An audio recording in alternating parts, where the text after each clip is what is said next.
And it's a beautiful spring night for baseball in D.C. Nats, Mets, right now on Masson HD.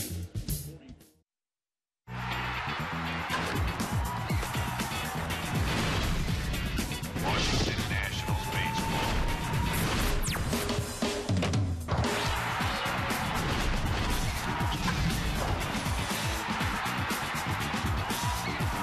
Washington Nationals baseball. Looks like a beautiful night in our nation's capital, and the Nats are embarking on a salvage operation tonight, trying to grab one of these 3 games against the Mets. Skies are beautiful overhead, and it is about time. Mets have won 6 straight. Nats have lost 6 of their last 7. Bob Carpenter, FP Santangelo, and a very frustrating couple of closing innings last night. Washington leading twice by a run could not close the deal. Yeah, 23 games into the season, so no time to panic. But anytime you lose a close game where you have a lead in the 9th inning, it's going to be a quiet clubhouse. You see Rick ANKIEL last night. Right when you think these guys are going to start getting some breaks and take the lead and win a baseball game, you see a break right here at third base with Jose Reyes. Jerry Harrison Jr. keeping the tag on. You're thinking things are going the Nats' way. Until Daniel Murphy pinch hit, top of the 8th. Jacks one out of here to tie the game at 2. Nets get a huge break on a LaRoche bloop, so you figure, okay, there's the 2 breaks. You're going to go ahead and win the game. Yeah, Daniel Murphy not getting to second base to cover right there. A double for LaRoche. You see the one-handed sac fly by the strong Wilson Ramos. You're thinking, okay, they're going to win this game, but it wasn't to be. But after giving up some softly hit hits, it's the big one by Murphy again. He comes on 2 hits, 3 RBIs in the late going and helps the Mets win the game. Very frustrating loss, but hey, they're going well, and these things happen to a ball club when they're winning. One way to stop them, good pitching, if Livan can provide that tonight. Yeah, we saw Livan Hernandez give up 5 runs in the first inning last time. His routine was disrupted. He was told 30 minutes before the start, it's time to pitch. His routine takes 45 minutes and 80 pitches, so an elaborate routine. He gave up 5 runs. Look for Livan Hernandez to be on top of his game tonight. And the numbers, anything but routine for the starters right now. 7th in the league at under 4 runs a game. Not too many homers. Look at that, 2nd in walks. That's amazing. I don't think we've ever seen that around here.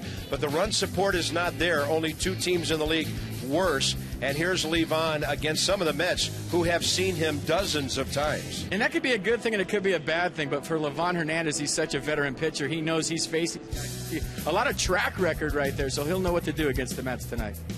So it's Livan against the Mets, and it's the Nats against Chris Capuano. Now in New York, Danny Espinosa hit a tape measure home run. Look where this thing lands, left center. Ian Desmond would wrap one around the foul pole. So 2 of the youngsters have hit this guy hard already this year.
NYN brought to you by AT&T, the nation's fastest mobile broadband network.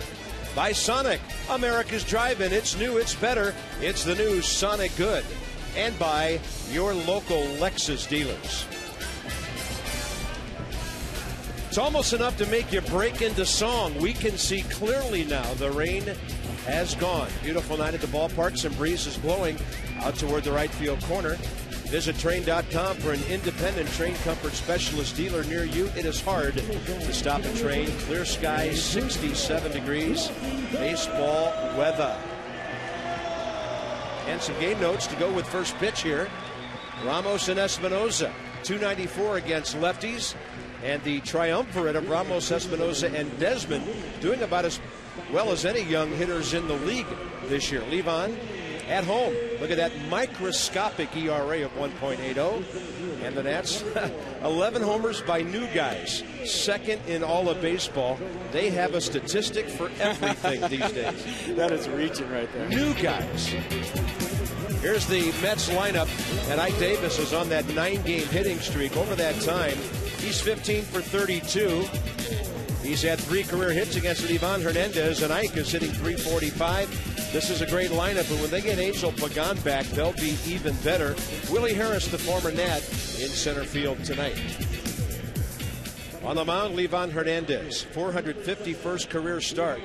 He's made 37 against the Mets. He's 12 and 14 against New York. Yeah, consecutive start number 450 was not good to Livan Hernandez. Gave up 5 runs in the first inning. We just talked about it. His routine is very elaborate. He's been doing it for years. He comes out 45 minutes before first pitch. He throws 80 pitches to warm up. That's probably twice as much as most starting pitchers. The starting pitcher tomorrow night for the Giants probably throw about 10 before he goes out there. So he was given 30 minutes notice. He went out there, and it just looked like he wasn't sharp in the first inning. He wasn't loose. Like I said, gave up 5 runs. So hopefully back in his routine tonight, and we'll see the Livan Hernandez we saw in the previous start. Yeah, after that first inning, Livan only gave up 3 hits the rest of the way as he went 6. Nationals defense starting to shore things up a bit. Morse, ANKIEL, and WERTH in the outfield. Desmond and Hairston on the left side. Espinosa and LaRoche on the right side, putting down the digits tonight. We haven't seen him in a couple days. The big guy, Pudge. Ian Desmond is back, and Roger Bernardina. We said a fond farewell to him when he left the clubhouse at about 4:30 this afternoon on his way back to Syracuse. Roger will be back soon. And congratulations to the new dad, Ian Desmond. Reyes looking to bunt. Ball game underway at 7:08. Strike 1. Now, right now we have 3 umpires. Brian Runge behind the plate. And then Marvin Hudson, Ted Barrett. No relation. Lance Barrett is expected to show up as the 4th umpire sometime around 8:30 tonight. He is en route to Nationals Park. So I guess they figure for half the game, these guys can handle it. They're all veterans. But you'll see a lot of interesting umpire rotations tonight. Reyes sitting at 311. In this series, he's 2 for 8. Levon with an off-speed breaking ball to strike him out. Really slowing down the bat of Jose Reyes. So Levon's reaction to it, I don't think he liked the pitch. He got the result he was looking for. Look at the curveball down in the dirt at the back knee. Good pitch by Livan Hernandez. That's the 67-mile-an-hour one. That's the medium curveball. He's got one that he'll throw 59, 60, almost like an Ephus pitch. Yeah, Highway Patrol has no interest in that 67. Here's Daniel Murphy, last night's Met hero. 6 at-bats in this series, 4 hits, producing a homer and 3 RBIs. Mets have 4 hitters, well over 300 in their lineup tonight. Probably the most eventful inning and a half I've ever seen for a guy off the bench. He came off the bench, hit the pinch hit home run, then didn't cover second on LaRoche's double. That led to a run. And he came up in the 9th and hit one down the corner. So you think you're going to have a day off at the major league level. You're in there in the 8th and 9th inning, and all of a sudden the game finds you. Kind of indicative of what the Mets people tell us about Daniel Murphy. 2-1 pitch coming. They say in the true sense of the word, he's not a baseball player. He's kind of a talented guy, a good athlete who happens to play baseball. So at times his instincts will betray him, and that's what happened on that funky play last night. But he sure can hack. And if you can hit, they will find a place for you. Easy ground ball. Espinosa took care of it. Here's David Wright, who the Nats have handled pretty well, knock on wood. 1 RBI, 1 walk, and he's 1 for 9 in the series. Hitting .267 career against Levon with 4 homers and 10 RBIs. Mets start tonight 8th in the league at .254. They're 5th in runs and 8th in home runs.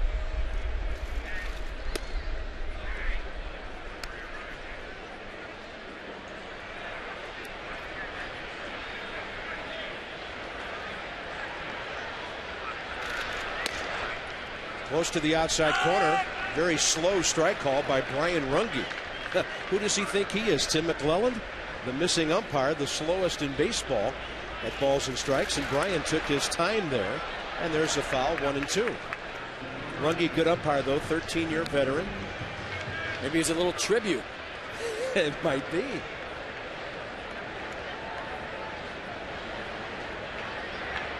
And Levon looking for a quick first. Target away from Pudge. Fastball is out there, missing. And the count's 2-2. He told Tim, watch my first strike call tonight. I'm going to take an hour like you do, mess the broadcasters up. But it's a tribute to you, partner. Well, that last part doesn't take much. There's the slow one. David Wright dancing all over the place. His feet were hopping and skipping and jumping, and he managed to foul it off. I mean, R.A. Dickey's knuckleball was harder than that the other night. 74 to 77 miles an hour. Usually knuckleball pitchers, throw around 60. So that's the curveball that we wait for every time Livan Hernandez pitches.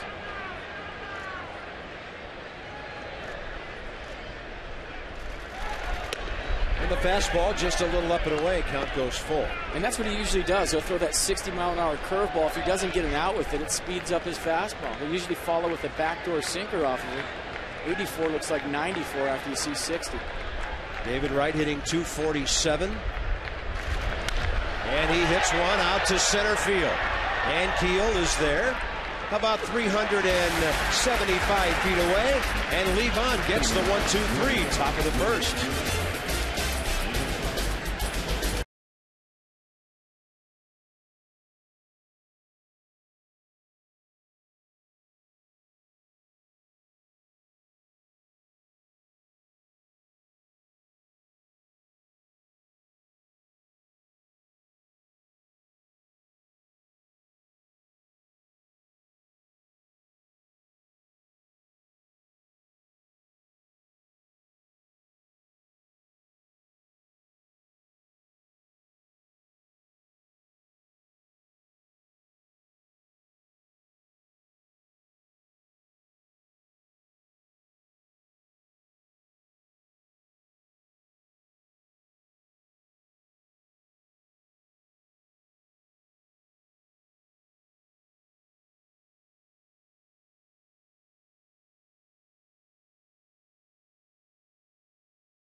Team batting average, .227, 90 runs.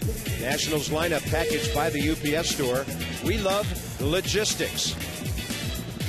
Ivan Rodriguez Pudge is back in there tonight. Why not? 359.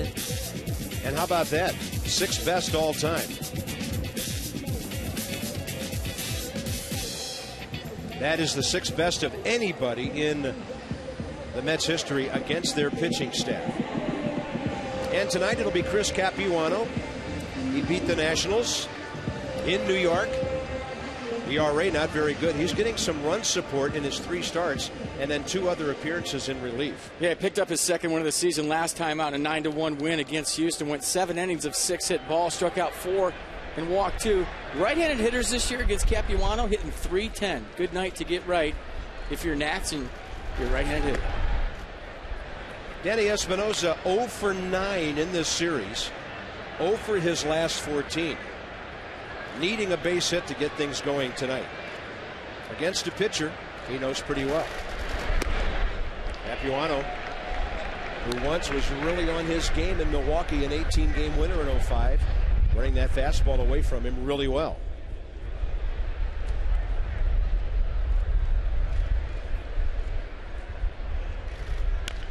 Took a little bit off there and had Danny way out ahead. 7-start career against the Nats, a 2-2 record with a 4.01 ERA.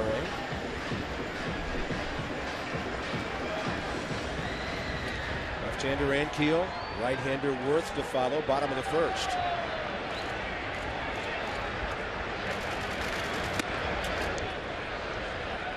Count goes 2-2. There might be 3 major league teams in town already. The Giants won their afternoon game at Pittsburgh 5-2. Short trip over here. They'll throw Tim Lincecum against Jason Marquis tomorrow night. I thought the Pirates didn't play day games at home. Espinosa might have broken his bat. He'll go over for a different piece of lumber. That's right. That's what the Nationals were told when they rescheduled the Monday game on an off day. They said we don't play day games at home. That's why we're having a 7 o'clock start on Monday. Must be Monday day games. Well, maybe the world champs have some privileges. Giants won that game. They started this day tied with the Nationals, hard to believe, in runs with 90. They put 5 on the board today. Danny Espinosa batting right-handed, hitting .263, 1 for 3 with that homer against CAPUANO. It was a 3-run shot. That's another one that just misses, hitting him in the hip. And the count's full, 3-2.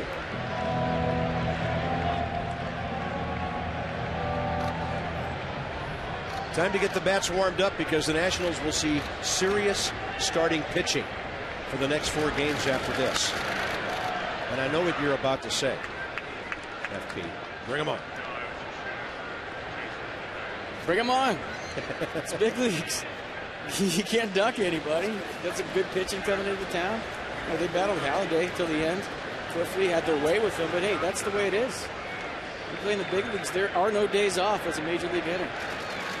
3-2, and Espinosa's having quite an at-bat here. He's going to take this up to at least 9 pitches. You know, and he'd like to end the at-bat with a hit or a walk to get on base. But what he's doing right now is he's showing his teammates a lot of pitches. Rick ANKIEL sitting on deck. He's watching. Guys in the dugout are checking out CAPUANO. Even if you faced the guy before, you never know what he has on that given day. So a good at-bat by Espinosa, just seeing a lot of pitches. Took a little bit off. David Wright's throw is wide, nearly pulling Ike Davis off the bag. That's her 7th in the league defensively. The defense you're talking about right now, Bay, Harris, and Beltran on the outfield, Reyes and right on the left side, Murphy and Davis on the right side.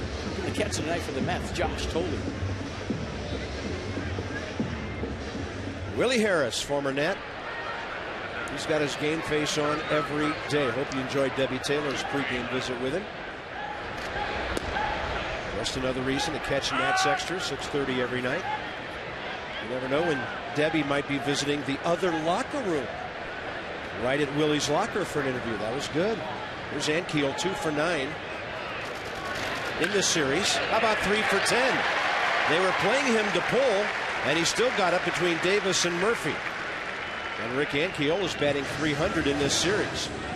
2nd career hit against CAPUANO. Yeah, he's actually hitting better against left-handers this year than right-handers. .206 against right-handers, .235 against left-handers, and we've seen him have some pretty good at-bats versus lefties. And any left-hander will tell you, you face a tough lefty, it keeps your front side in there, you let the ball get deeper. So in Rick ANKIEL's case, we've seen better at-bats against lefties this year than righties.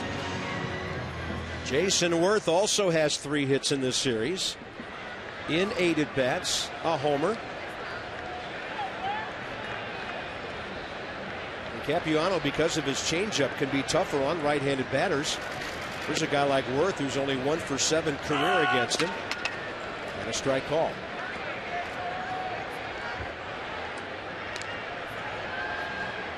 Most homers against lefties in the last 3 years, only Albert Pujols with more.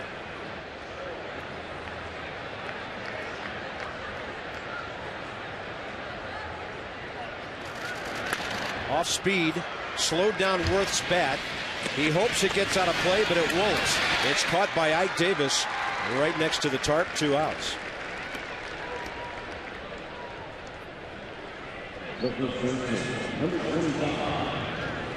Jayson Worth not happy with that at bat right there. He's been swinging the bat a lot better lately. We've been talking about the adjustments he's made, but just the look right there. That's almost like, yeah, I'm going to get you. I'll get you next time.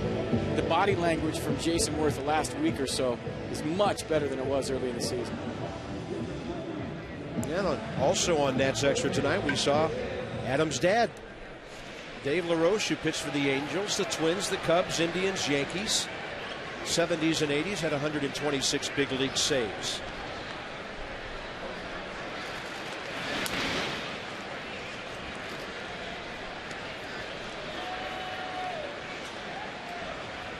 Born in Orange County, Adam lives in Fort Scott, Kansas now. They got a big spread up there where he does a lot of hunting and fishing.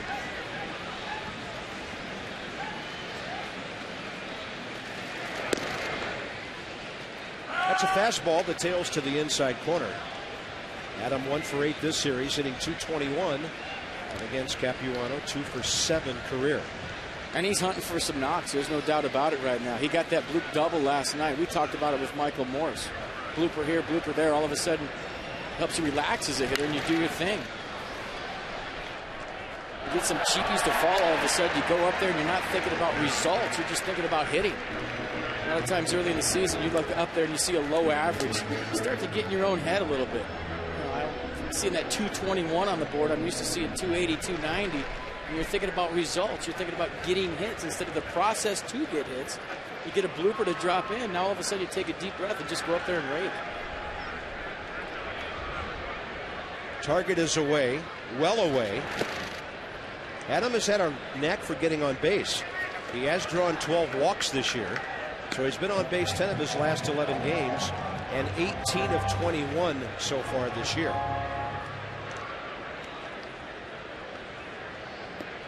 Missed a couple of games when the shoulder was barking. But he's been in there every day without complaint. A little bit outside. Capuano pumping that one up to 90.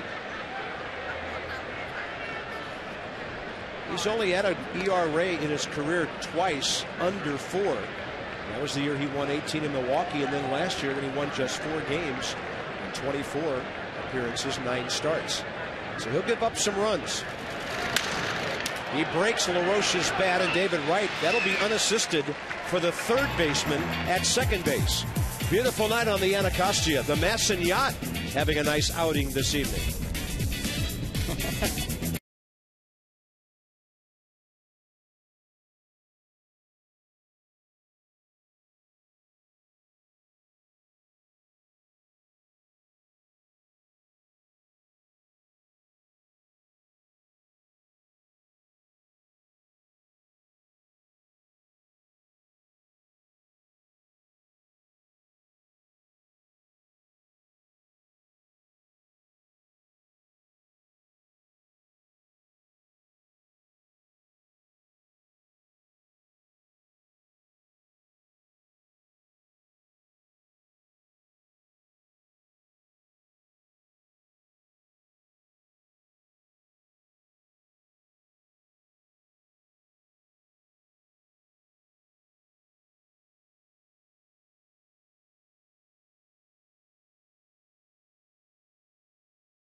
Up to 70% off all flooring. 877-241-LUNA. Shop smart. Shop Luna. Oakland plays in a cavernous ballpark, especially for night games. And my partner was a hitter there who tried to do some things. And the Nats second best to the Oakland Ball Club. Yeah, my bunts didn't carry very well in that ballpark at night. During the day, they carried well, though. Even Paul Bunyan, Mark McGuire, told me that at night that was a tough place to hit for power. Levan Beltran. 82 off speed outside. Carlos Beltran, 1 walk, an RBI, 1 for 8 in the series. Nats have done okay against their 2 big boppers, Wright and Beltran. It's Murphy and Davis with JAYSON Bay chipping in. 4 hits with no RBIs that have really bothered the Nationals in this series. Beltran, 323 career against Levan. That ball is out to center. It'll back up ANKIEL just a bit. Fellow countrymen facing each other, 1 out. Levan got away with one right there. That was supposed to be down and in. He left it right out over the plate. Beltran swinging a hot bat right now. The Mets are hot offensively, period. But he'll take it, trust me. See, he wants this ball down and in. Watch where it ends up. Right out over the heart. Actually, Beltran from Puerto Rico against Cuba's Hernandez. 4 straight to start the game. And here's JAYSON Bay. All he does is get hits. 6 ball games since being reactivated. 9 for 23 with a homer, 3 RBIs. 4 for 8 against the Nats.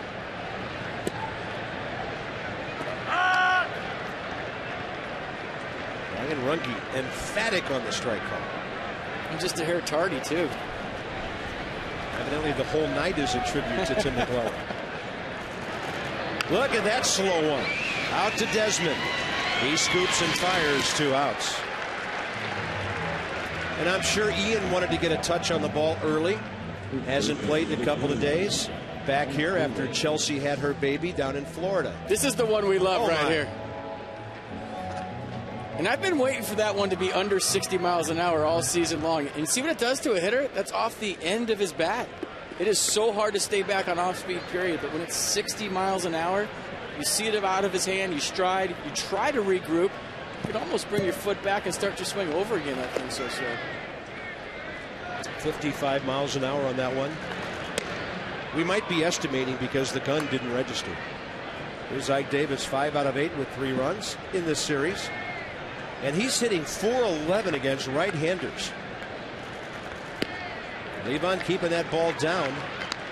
Only Andre Ethier, Matt Holliday, and Lance Berkman are hitting better against righties than Ike Davis.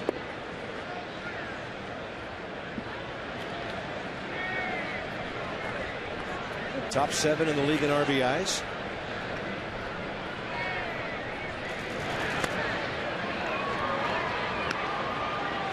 Only 2 other games in the league tonight now that the Giants have beaten the Pirates. St. Louis at Houston. Cubs at Arizona a little later tonight. Phillies are off.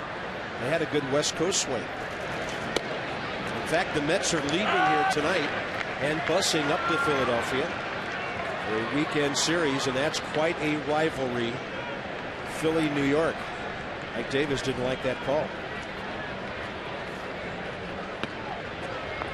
Levan looks like he's playing catch on a spring evening. He does. Probably because he is. That's right down the middle. And Ike Davis will walk away from that.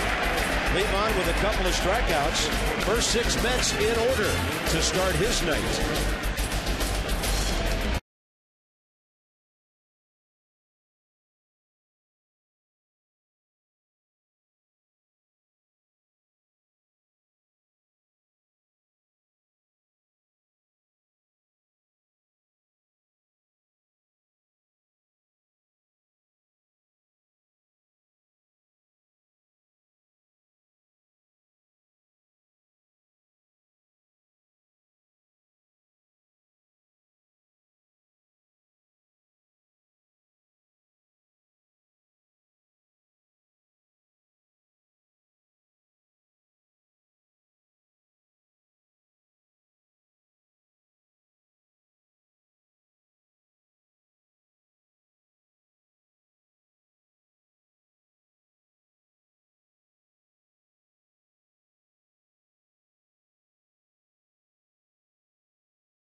State, and Nats hitting coach Rick Eckstein tells me that he is completely confident that his hitters will come around.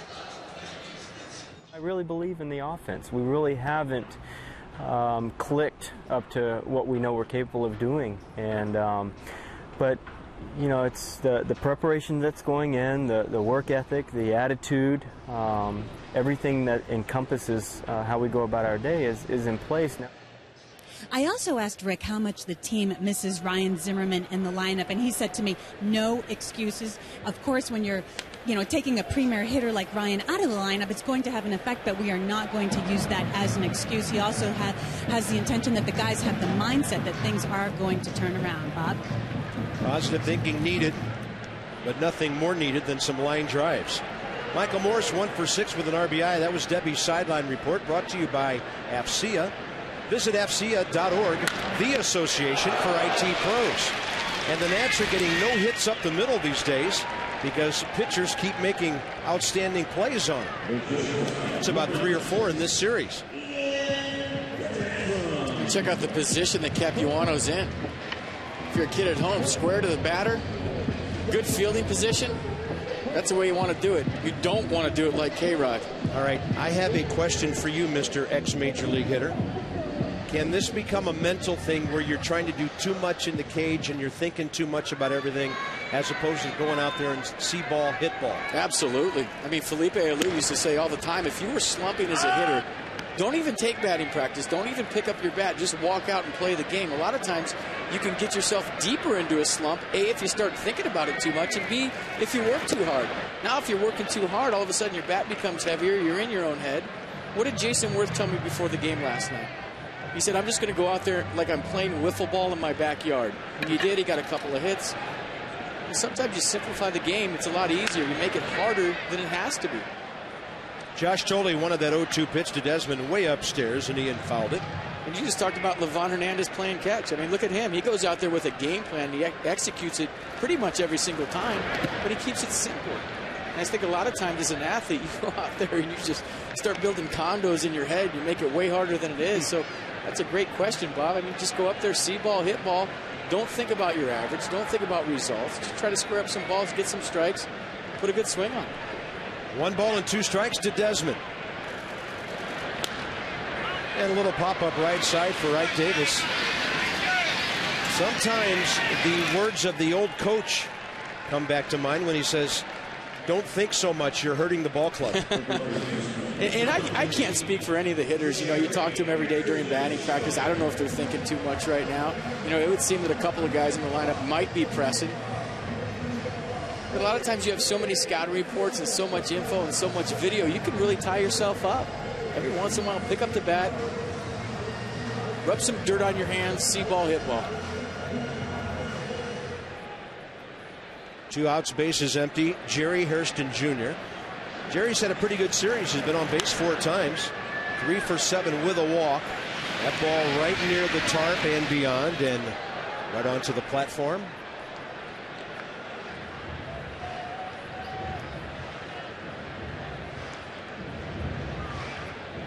The Mets are 1/2 game ahead of the Nats.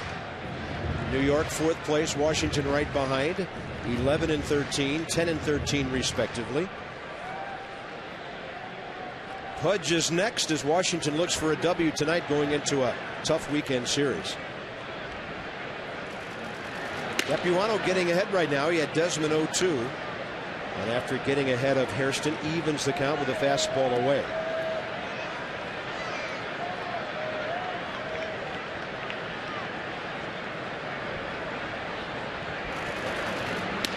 Waits for that one, hits it well, speared by Murphy on the fly, and the Nationals are gone for, well, 6 of 7 retired and on to the 3rd inning.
Let's check out Livan Hernandez so far tonight. He's been good.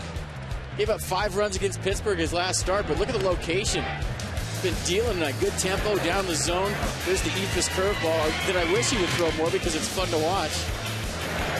You see him setting up the fastball with all the off-speed. So that's how he does it. Lots of off-speed early. He'll finish you off late with an 84-mile-an-hour fastball that looks like it's 94.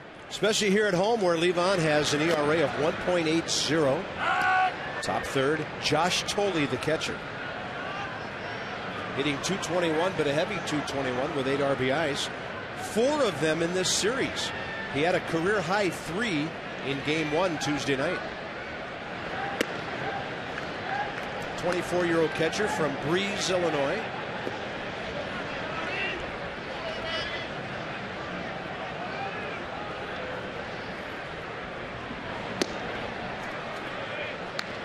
Mets haven't really had a veteran catcher since Brian Schneider was allowed to leave a couple of years ago and ended up in Philadelphia. They, of course, let Jesus Flores go unprotected, and the Nats took him in the Rule 5 draft a few years ago. And up the middle, the Mets have their first base hit. And again, in this series, it's not the big boppers hurting the Nats. It's the other guys. Our flex plan. Expect flexibility here at Nationals Park in 2011. Pick 4 games. You get a 5th one free.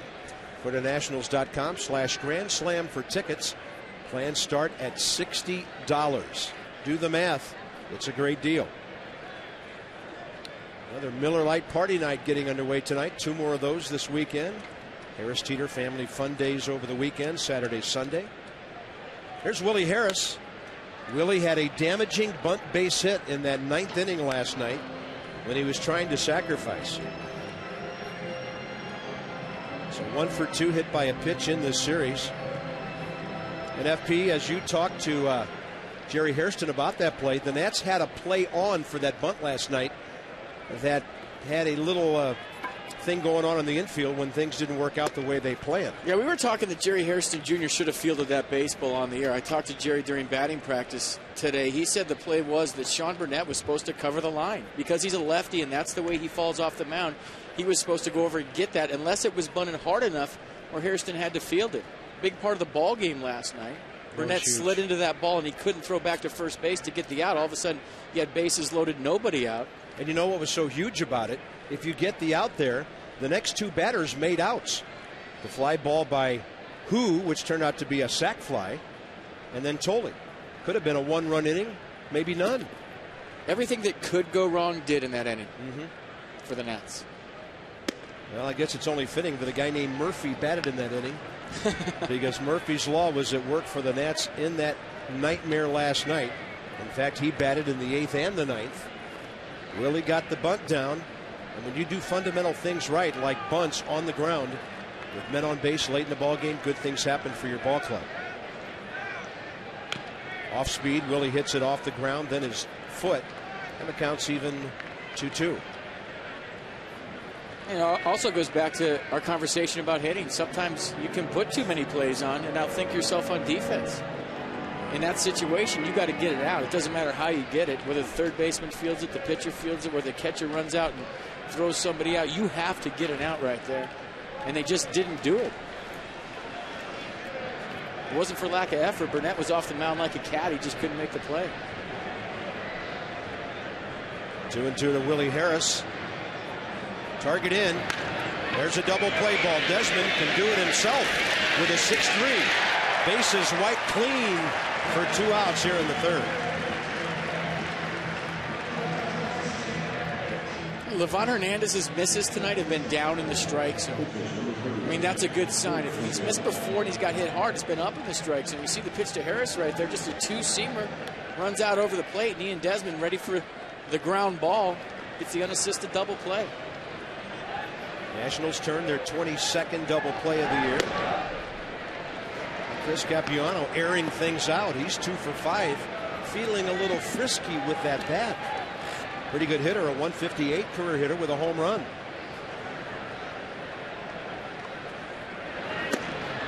His home run came back in 07 from Milwaukee against Florida's Byung-Hyun Kim. Not an easy guy to take deep with all the different angles he had.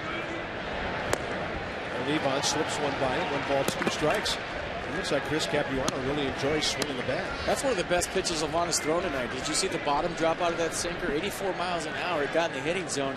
Almost had split action on it. Big looping curveball. See ya. 3 innings, 9 batters. Levon gets to bat after Pudge in a moment.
For savings and a free MLB fan guide, compliments of Scott's. Get that home field advantage at Lowe's. Beautiful Nationals Park, and if you like pitching, you will like what's in store this weekend. Giants for 4, then on to Philadelphia. Tim Lincecum, Jason Marquis tomorrow, Jonathan Sanchez, John Lannon Saturday. Matt Cain, Jordan Zimmerman Sunday, Madison Bumgarner, Tom Borzolani Monday night wraparound series. And then the Nats will hop on the bus and go up to Philadelphia to meet the Fightin' Phils Tuesday, Wednesday, and Thursday. Then on to Florida and Atlanta on what will be a very difficult road trip. Pudge is hitting a heavy 194 with a homer and 8 RBIs. 7 hits, 2 walks, and he's produced 8 runs.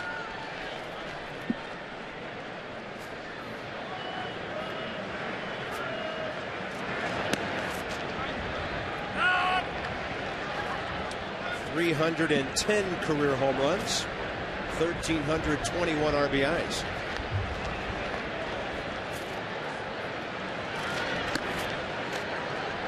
One.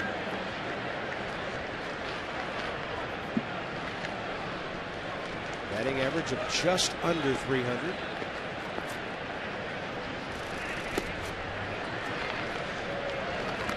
When you're in your 22nd year, it's hard to raise your career batting average even 3 points. Good point. Go 40 for 40 and raise it like 10 points.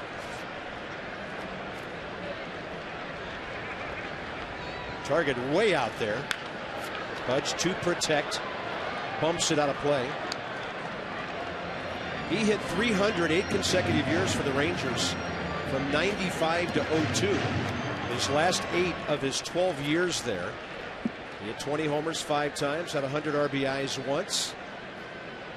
Despite 5 trips to the disabled list, produced year after year for the Rangers.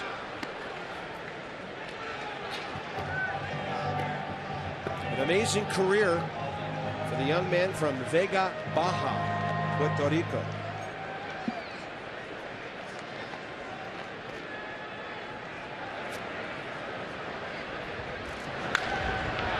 Solid contact, ball down the right field line, and drifting for it, Carlos Beltran. Ask about the Nats at MASNsports.com. Glenn Cooley from Fairfax talking about left-handed first baseman, 2 of them in the game tonight, FP. Well, the advantage they have is their glove is on the the side where most of the hits go. We saw where Albert Pujols played in St. Louis. He almost plays a modified second base. He's over in that 4.5 hole. So for left-handers, you see where his glove is. Most of the balls are hit to your right. That, and you know, when you're throwing the ball around the diamond, it's a lot easier to start a double play. Sure helps on the double play. Livan Hernandez with his first base hit of the year. And for the slugging pitcher, the 206th hit of his major league career. That was some solid contact.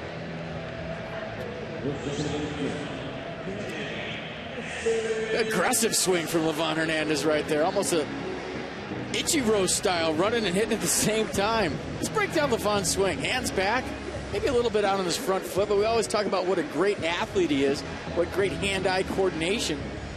You see it right there. We saw Jason Marquis start a rally in Pittsburgh the other night. Maybe Livan Hernandez is starting one right here. Jason Marquis got that hit. He looked back at the dugout and said, come on, boys. It ain't that hard. Right now, I'd love to see a gapper and see how long it takes Danny Espinosa to catch Livan Hernandez.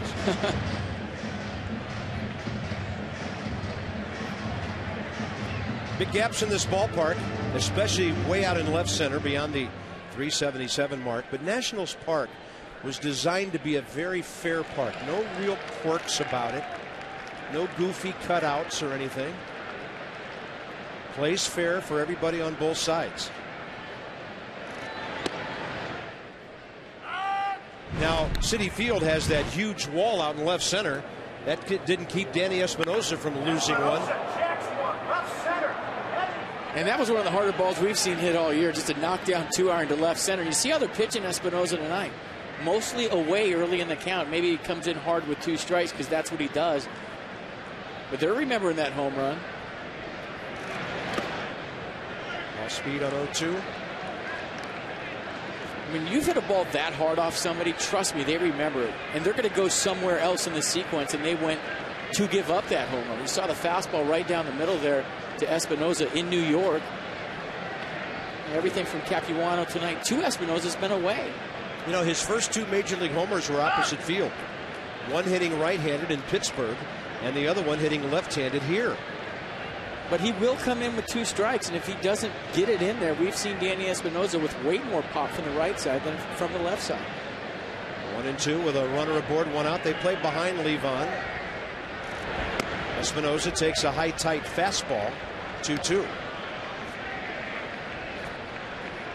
Rick Ankiel had a good swing, pulled a base hit through the hole first time.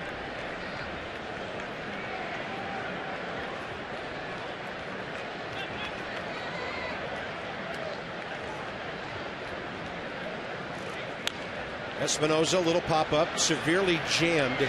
Easy play, Davis, 2 outs. Danny Espinosa is 0 for his last 16. That's one of the reasons JAYSON WERTH this year has 4 home runs and only 6 RBIs. He has to drive himself home 2/3 of the time. The table setting just has not been there on a consistent basis for the first 23 games.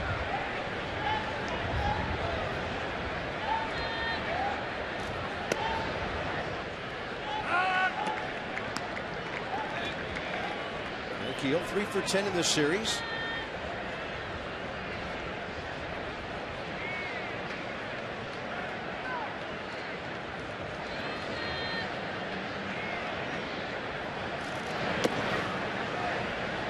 Check out the defense against Rick Ankiel. I mean, a lot of times we seem to shift where this guy right here is over on this side. But tonight we've seen him, and we've seen him off lefties, hit a lot of balls right here. A lot of balls up the middle. I mean, look at that spot. A lot of space for a ground ball to find a hole. Yeah, Reyes has got good range, but we've seen Rick Ankiel against lefties use that part of the infield to get a lot of base hits. Target way in. Capuano looked like he wanted to get him out and break his bat in the process. And it's 2-1.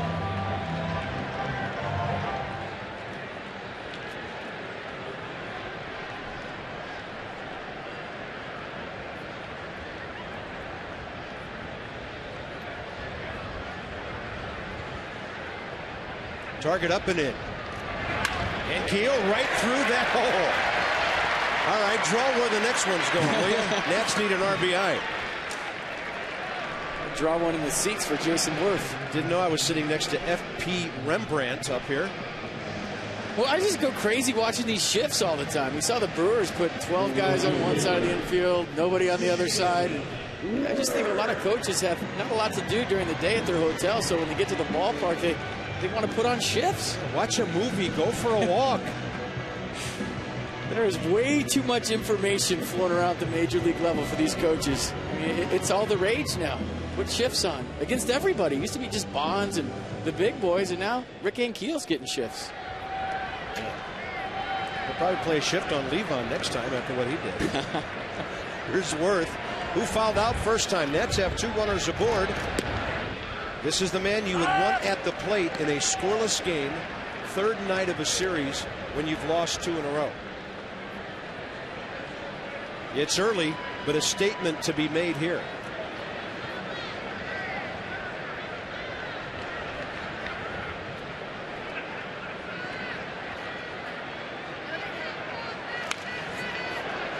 Big time swing, and it's 0-2. Yeah, Capuano got away with one right there. That was supposed to be down and in. He left it right out over the plate. Hot hitting Jason Worth is upset with himself. He wants that one back. 24, 36, and 27 home runs his last 3 years. One thing Jason Worth has not done is driven in 100 runs. He gets time. By the way, with the 3-man umpiring crew, there's one ump out near second, the other one first, and the left side of the infield is unoccupied. Ted Barrett would do some chasing if Levon Hernandez runs for third base, and something might be happening over there. Tim McClellan out if you joined us late. 0-2 to Worth. He hits one hard to right, and it's going to be run down. No, Beltran got it over his head. Ground rule double. Looked like a catchable ball. And the Nationals lead 2-0 as Jason Worth hits a laser the other way. And Carlos Beltran's knee probably didn't help him going after that one. We saw the same thing with Matt Holliday in St. Louis. When you have a hot hitter and you make a little mistake, check out where this ball's supposed to be. It's supposed to be up and away, and it got way too much plate. And for whatever reason, Carlos Beltran got a horrible jump on this ball. He cruised on it and drifted with it. A ball he'll tell you he probably should have caught. By the way, Nationals 1-0 because it unfortunately hit the bullpen and not the wall. ANKIEL had to stop at third. So here's LaRoche with a chance to make it 2 or 3-0. And Jason Worth collects his 7th RBI of the year. I mean, get guys on base for him, he'll drive them in. Now LaRoche goes out to left center. That ball is slicing back to Jason Bay, and he catches it at the edge of the track. Nats swing the bats pretty well on the third. They'll settle for 1.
Worth ground rule double. I'm going to tell you why the Carlos Beltran misjudged this baseball. You look at the swing by Jason Worth right here. You see him going back on that. He thought he had that ball in his back pocket. The wind is blowing straight out to right field tonight. We always go over to that building a couple blocks down from left field to get our bearings on the wind. You look at the flags right there. They're blowing straight out to right. So he thought he had that in his back pocket. Maybe didn't do his homework in batting practice. You never know. But that ball carried because the wind is blowing straight out to right. Top of the fourth, Jose Reyes for the Mets. And maybe the wind wasn't blowing out to right during batting practice. You never know, but right now it is, and that's why that ball carried to the track.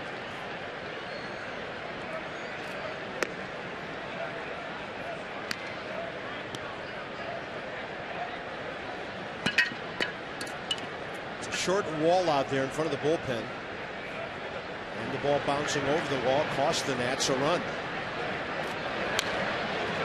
ANKIEL could have scored easily, but the Nats did swing the bat well. Levon got it all started with one out.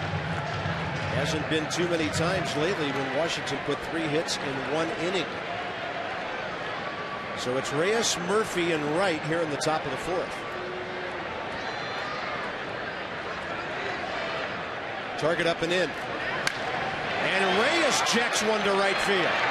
That'll carry to the wall. Worth rifling it into second base, but that's a runner who's going to get there easily. He almost hit that ball out of the park for his second homer of the year. We know where the jet stream is tonight. Absolutely. This ball almost carried out of the ballpark. You check out the swing from Jose Reyes. It's a fastball down the zone. Not a bad pitch from Ivan Hernandez. The ball bounces straight to Worth, but you're not going to get the speedy Reyes. Good play by Worth. You know, if he mishandles that a little bit out in right field, guess what? That's instant triple. So good job by getting that ball in quick. Keeping Reyes to a double. By the way, Reyes has 75 career home runs, so he'll muscle up now and then. There's Murphy. He's bunting for a hit.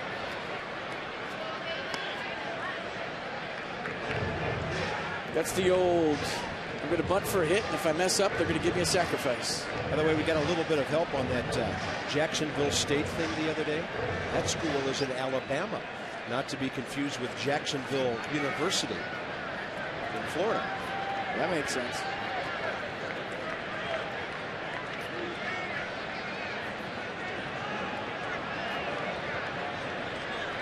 Oh, 0-1 to Murphy. Levon looking to paint, and he just misses the outside corner. That's what you're trying to do. Runner on second, nobody out. You're trying to keep Murphy from pulling the baseball. So what's Levon going to do? He's going to try to throw him away and get him to hit the ball to the left side, not the right side.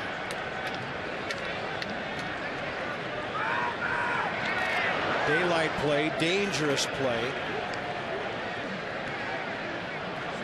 We've seen the Nats do this a bunch. He and Desmond loves to sneak in behind runners. It's a little bit late on that. Well, at least you're letting them know you're there. Maybe you didn't get him out, but you know you're right behind him. You let him know you're thinking about him. Sometimes that's all you need to do to stop the running game. 1-1 strike to Murphy. Chopper right off the plate. That'll advance the runner. Tricky play for LaRoche. Turn around, Levon. There's a runner at third. He was deking Reyes, hoping he would try to go home. Levon's looking at his own dugout right now. He knew exactly what Jose Reyes was thinking. Jerry Hairston says, yeah.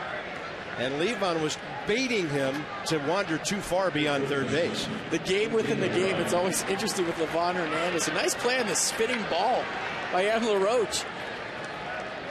And I'm not so sure he didn't deke himself right there. And then Hairston tried to deke Reyes into thinking the ball had gotten away.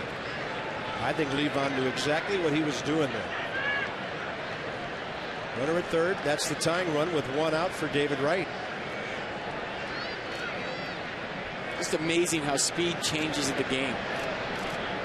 Whenever Reyes is on, it's an event. The whole inning's an event. Whenever he leads something off, we're just sitting there going, how's he going to find a way to score a run now? I mean, fun player to watch. Very exciting. When he's healthy, name a better leadoff guy in baseball. I mean, in this division, couple of years ago, it was Reyes, Jimmy Rollins, and down in Florida, Hanley Ramirez. Probably the three best guys in all of baseball in the same division. Well, those guys are all good. And, I remember thinking the same thing about McCutchen when we were in Pittsburgh. That guy gets on, it changes the whole dynamic of the inning. All of a sudden, you're pitching out, you're throwing over. You have to be quick on everything. But I think of all three of those guys, this is the prototype here. David Wright will get them a run. Levon doesn't cover first, but LaRoche can do it himself, and it's a 1-1 game.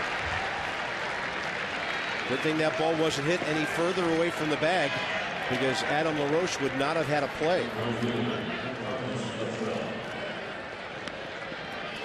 So Reyes manufactures the run with his speed, and Carlos Beltran bats now, bases empty, 2 outs. But the Mets are a good ball club right now, and they answered the Nationals' run in the very next half inning.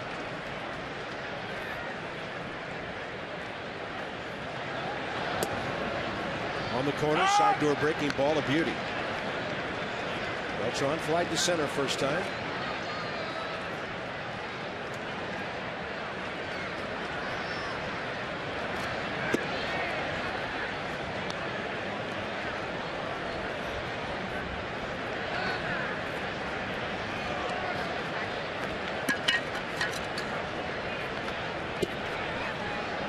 Nibbling and nibbling, just missing outside corner.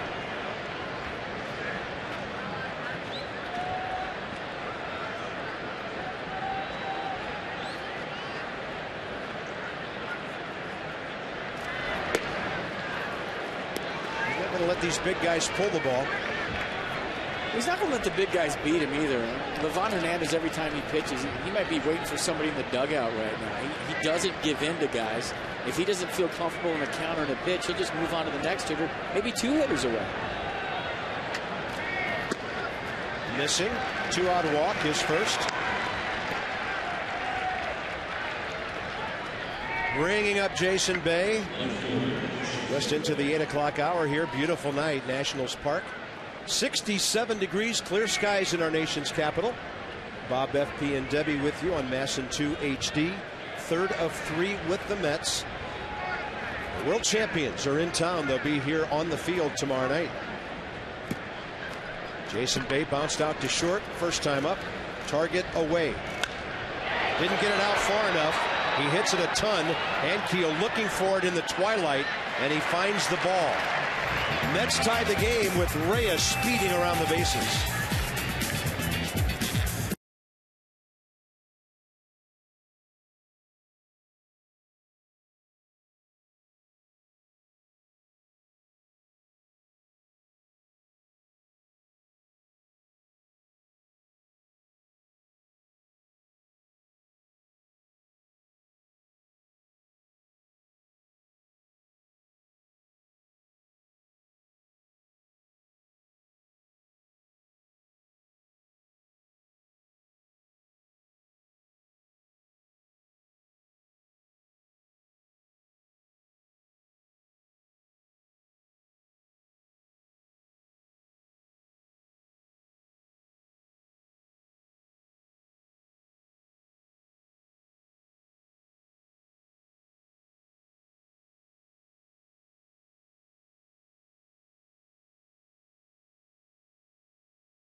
We serve today for a better tomorrow, and hats off literally with the Curly W caps to our troops, many in rehab and healing from their wounds, defending us. Hats off to them. 1-1 ball game, bottom of the 4th. Bob and FP back upstairs. Good pitching. Levon up to his old tricks. Capuano's got that changeup going to some right-handers, but I think the big thing about what's going on right now, we are seeing the awakening of Jason WERTH. Yeah, we've been seeing it for a while now. We talked to him in Pittsburgh, and he told us, hey, I'm close. You know, I'm working on getting my foot down early, keeping my front side closed and getting that separation with my hands and keeping them back. He said he was close a couple days ago. Well, folks, he's not close anymore. He's here. We knew he was here last night talking about playing wiffle ball in his backyard. I mean, you just watch how he's carrying himself around the ballpark lately. You know, as a new guy with a new organization signing that big contract, sometimes it takes you a while to feel comfortable. You've been someplace for so long, he's starting to feel comfortable. Michael Morse hacking on a pitch up and in. And the Mets had a problem finding that ball for a moment. At 8:07 local time, we've got some twilight going on here. And here's Ian Desmond, who homered at Citi Field April 9th. He pulled it right down the line. Yeah, we were wondering how he kept this ball fair. Just a slider on his back knee, got his hands inside of it. That ball was loud. Ian Desmond would love to do that again right now. Hey, talking about the twilight corner, there was a good 10-minute window every night where as an outfielder I used to panic out there.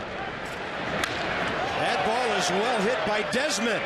Left center, it is up against the wall. Right beyond the 377. He's thinking three. He's going three. He has made three.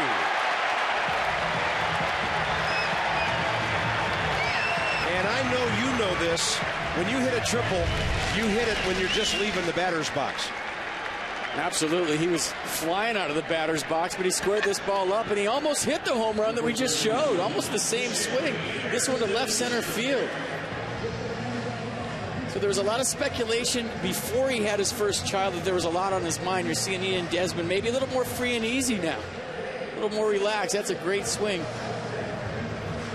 And a well-needed triple for Ian Desmond. I'm glad he didn't come off the bag after he was safe, by the way. He did. He kept his hand right there, just like Jose Reyes did last night. I mean, David Wright was laying that glove down in case he came up. I don't know about these head-first slides. I'll have to get off that soapbox sometime soon. Third base, one out. Here's Hairston, infield in. You're going to have to, or I'm going to come in feet first over there on the other side of the booth. The only time I ever slid feet first was breaking up a double play. Otherwise, it was head first all the way, baby. You can't get dirty sliding feet first. Well, infielders aren't too worried about head first slides either. Great piece of contact, though, by Desmond. His 7th career triple.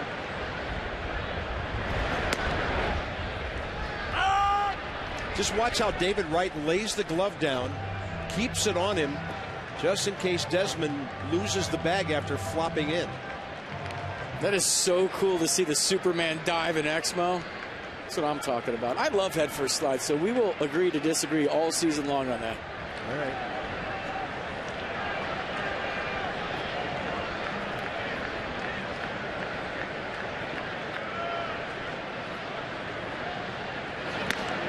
Upstairs, Hairston waiting in there for a while as Desmond started down the line,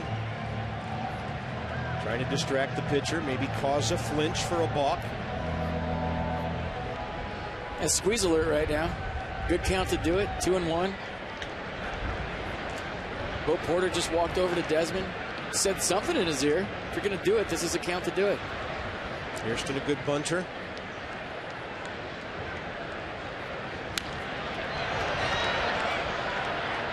And the count's 2-2. And Ian Desmond definitely going contact play at third base. You see the jump that he was getting right there. We saw the Nats win a game when Jason Worth against the Brewers got a good jump at third base on the contact play. Right now, Ian Desmond getting a good lead and getting down that line, telling me they're going contact. And all the infielders are looking at that too right now. So now as an infielder, you're looking at Desmond at third base saying, okay, they're going contact play. I got to be quick right here. That's where you see guys bobble the ball a lot of times. 4th inning of the ball game, outfield playing Hairston fairly deep. Any fly ball that reaches them gives the Nats the lead. Hairston with a little flare over the drawn-in infield, and the Nationals take the lead on Jerry's 4th hit of this series and his 5th RBI of the season.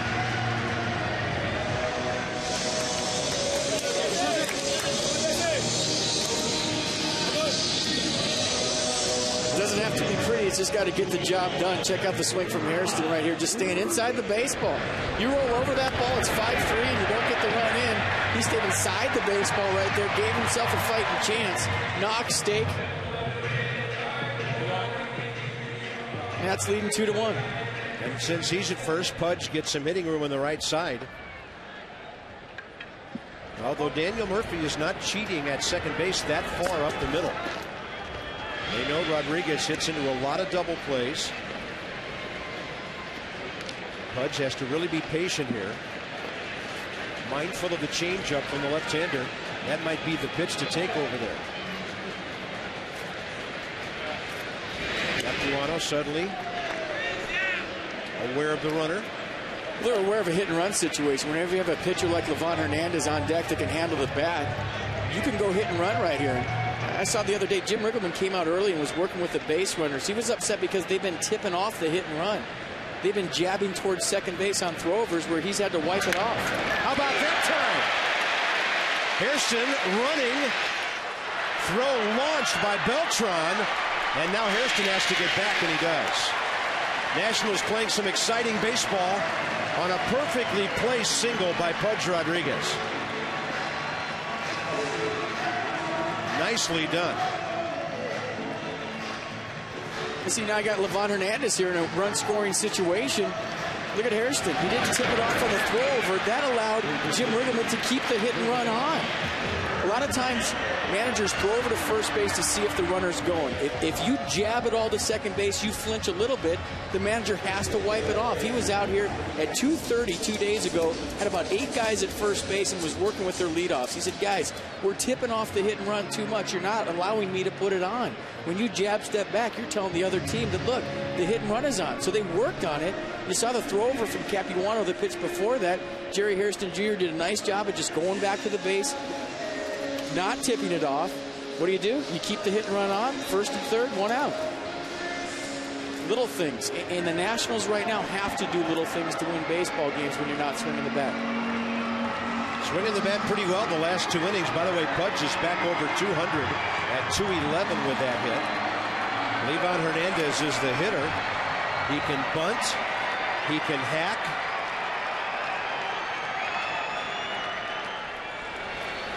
The Mets are going to play back up the middle, hoping he swings away and hits a ground ball right at somebody. He's showing bunt as just a sacrifice. So he's trying to move Pudge down to second base for the second out. And then if the Mets make any kind of mistake, Hairston might race home from third. Well, that's what he's trying to do right here. I mean, I've seen Livan Hernandez do this before. If you bunt the ball hard to David Wright, Jerry Hairston Jr. can follow David Wright down the line. There's going to be nobody backdooring him at third base. So you can follow David Wright down. If David Wright throws to first base, you walk home. If he decides to hold the baseball, if you're Jerry Hairston Jr., you go back to third base. This ball should go to David Wright. That is a fair ball. Livan shielding the catcher. Did you see what he did? He came out of the batter's box, but he sort of stopped and made Josh Thole go around him. And the Nationals have a 3-1 lead. Livan is doing some interesting things offensively tonight. Well, he always does interesting things. That's why we love to see him pitch every 5 days. You look at the salty veteran right here, just stutter stepping. And just allowing enough time for Jerry Hairston Jr. to come behind with a run scored. Great job, Livan Hernandez. Watch him stop right here. Stutter, stutter, stutter. Get in the way. Thole has to come out and make the play. What does Jerry Hairston Jr. do? As soon as you see the catcher vacate, home plate is open, you walk home. Great play all the way around. There's no rule in the rule book that says you have to run full speed out of the batter's box, and Livan certainly did not. Beautiful replay. 4 consecutive hits. Top of the order, Espinoza. 2 on, still only 1 out. This is where Danny needs to bust out of this 0 for 16 and get something done at the top of that order. A little scary in the sense that if that ball hits Livan Hernandez, he's out. So he was flirting with disaster there a little bit, but I love the stutter step action. He's smiling at first base. Salty veteran move by Livan Hernandez. Nats have out-hit the Mets 7-2.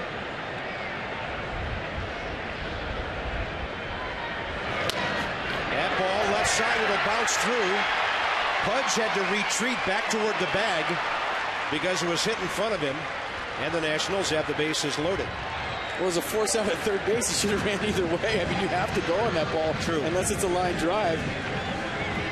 But I don't think he was going to score on it anyways. It's irrelevant. I'm just wondering if did they not give Levon a hit on that ball? They haven't posted a hit for that. Maybe they called that a fielder's choice. He still gets the RBI, so no base hit there.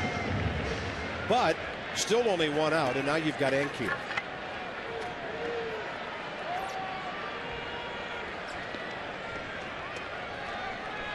Capuano under a lot of pressure here, and the Mets have their bullpen working early. 8 hits in 4 innings for Washington.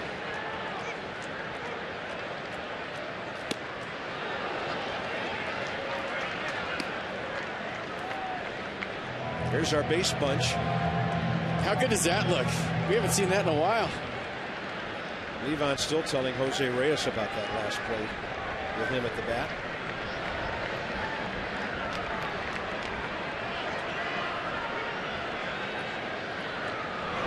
ANKIEL, slow roller, right side. Ike Davis coming home. Gets the force on a 3-2 as they had no chance to turn a double play. Very well played, and there's another answer to that left-handed first baseman question. It's a nice play by Ike Davis and a better job of knowing your runner. Most runners score right here on the big hop. He had to do the inside pivot, throws a strike to home plate. Pudge was breaking on the pitch. Good job of knowing the speed of the runner on third base and cutting down a run. Big spot for JAYSON WERTH, obviously.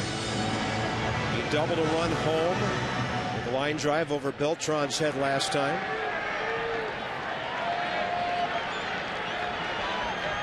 (3-1) Nationals, and a 4th inning chance to bust it open. Strike one.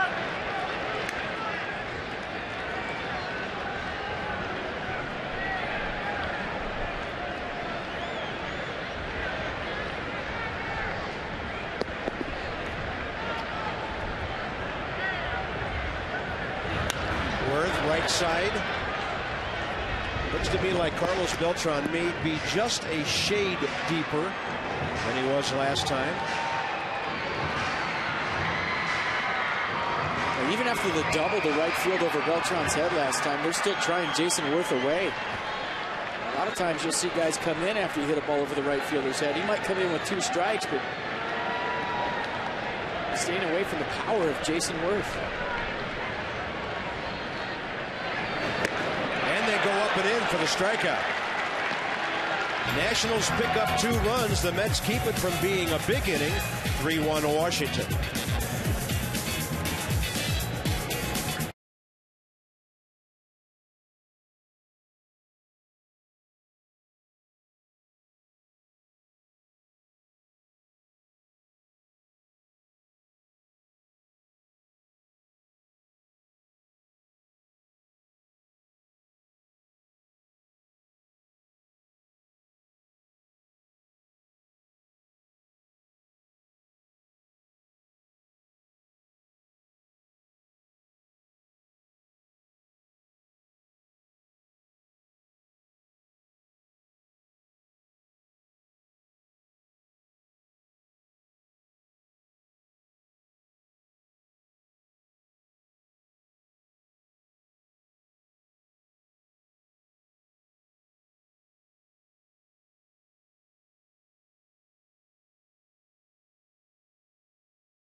George with the early lead, and Abe has always been the best finisher. Not a whole lot of suspense right there. Teddy Still obviously hurting from getting jammed into the wall last night. Teddy's a mess. Wow. Levon trying to get ready for the top of the 5th inning after a very busy bottom 4. He has a base hit, a bunt RBI. He has scored a run. And he's held the Mets to a run on 2 hits. Mike Davis leads off, top 5.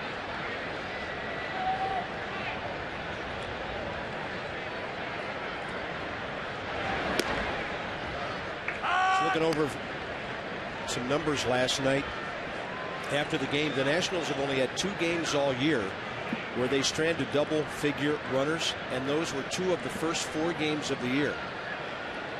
Not that you want to strand 11 or 12. There's a pop-up left field. That's trouble. And it'll drop beyond the reach of Desmond in front of Michael Morse. But FP, since those first 4 games of the year, the most runners the Nationals have ever stranded in a game, 8. It indicates that they're stranding the runners they're getting for the most part, but not that many. I mean, you'd love to strand 10 guys 10 times because that means you've got people all over the bases. And 6 of them stranded already here tonight.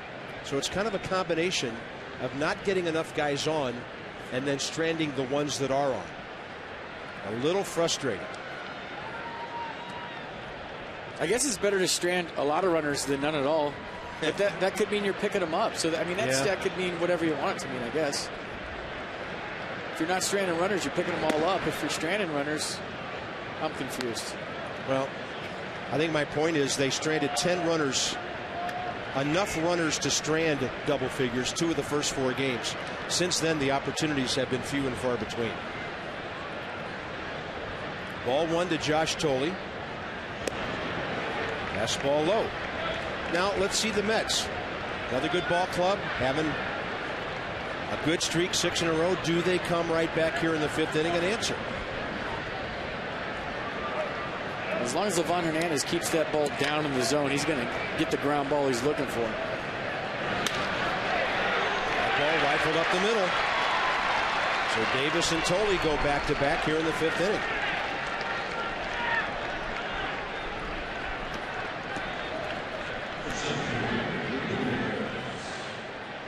Harris Teeter Family Fun Pack Saturday and Sunday, starting at just $14, including a ticket, hot dog, chips, and a Coke. Go to nationals.com/family.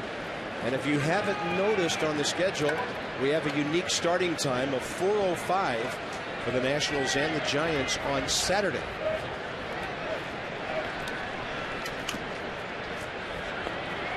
Umpires rotate, still just 3 of them out there. And the hitter is Willie Harris, who we found out last night's a good bunter. Probably hitting right here, excuse me, partner. I would think so. CAPUANO on deck. Yeah. But if you fall asleep, Willie will bunt for a base hit. But he loves to hack. Most of his career, he has been a come off the bench late inning guy, and he is an aggressive hitter. The good pinch hitters will tell you they do not come off the bench to take pitches if they're strikes. Got to hack. First fastball you see, first hittable fastball you see off the bench. Let it fly. That's a great fastball. Great fastball, better location. 86, which is getting up there for Livan Hernandez. That ball had a little hair on it, but it had a lot of run down in the strike zone, just caught the corner.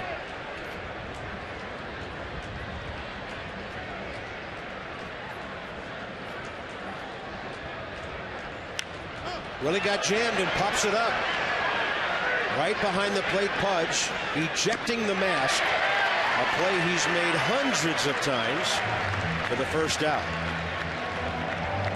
If you're a catcher at home, a young catcher, that's what you have to do with your mask. Why did Pudge throw his mask so far right there? No, he wasn't trying to wing Brian Runge in the knee with it. He was trying to throw it away so he doesn't trip on it. If you're a catcher at home, a young catcher, this is what you do with your mask on a pop-up. Throw it far away so that you're not going to trip on it. You don't just drop it at your feet. You see that mistake made all the time at the lower levels. Catchers just drop their mask, they trip on it, they miss the play. And every once in a while, you know, you can wing one at the umpire if you want. He waited a long time to get rid of that thing. Here's Capuano, struck out looking first time. Levon, a deke to second. Ike Davis getting back.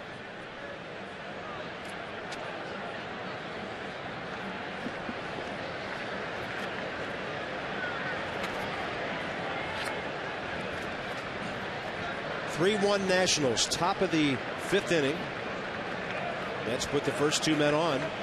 Now with 1 out, their pitchers trying to move those tying runs up. That'll go foul. Levon's had a good rhythm going tonight. Good game flow to this one. It is our Delta game flow. Keep climbing. I've been on a lot of charters over the course of my career. Nobody does it better than Delta. I mean, the flights we've had this year have been absolutely incredible. Agreed. The food, the service, they do it right. Capuano deadens that one. Pudge had a play at third. And then he lost the play at first. He tried to pick the ball up twice without success. And the bases are loaded. He knew he had Ike Davis dead at third with a quick pickup. I guarantee he peaked. He knew his runner just like Ike Davis knew his runner. In the inning before, he went out there and he might have peaked a little bit, missed the ball. He still had time with the pitcher running. Check it out if he peaked. See if he looks up before he gets it. No, he just missed it. Maybe the second time he peaked. The third time he finally gets a grip and it's too late. See him peak right there? Before he has it, it's a great shot, guys. That's exactly what I'm talking about. Sometimes you look up too soon. Line drive to center. ANKIEL comes to get it. Whips it home way offline, and Pudge saves it. Runner going to third. They should appeal third right now. He left early. Ike Davis left early. He left a step early. Well, the Nationals dugout is pointing to third base. This could be interesting.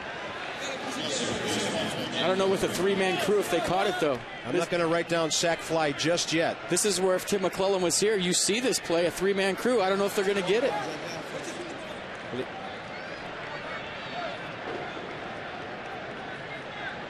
Looks to me like he was okay. Umpire says safe. It is a sac fly. Well, I saw what they saw. I saw him leave maybe a click early, but apparently, according to the replay, he did not. Runners at first and third, 2 outs. And now a 3-2 game. Here's Murphy.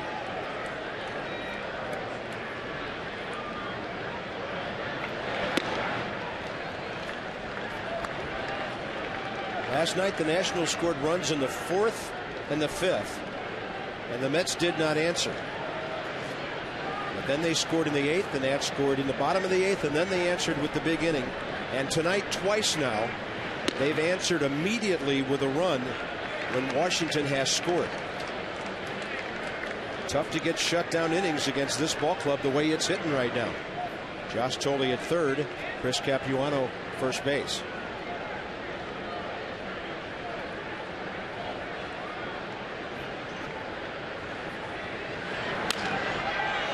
And that'll hook into the seats.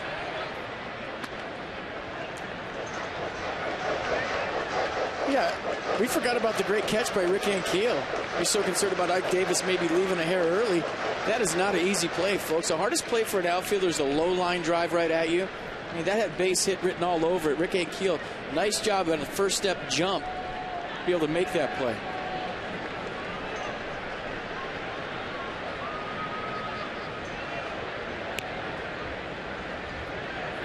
Two and one to Murphy. Levon steps off.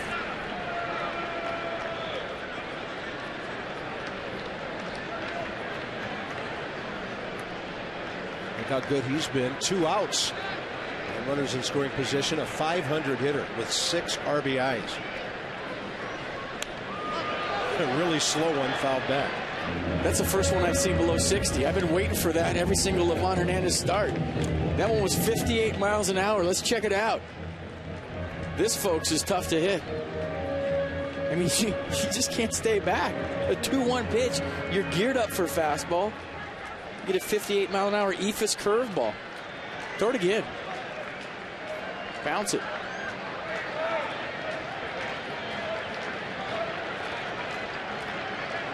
Tying runs at third base with 2 outs. Levon goes fastball and misses upstairs.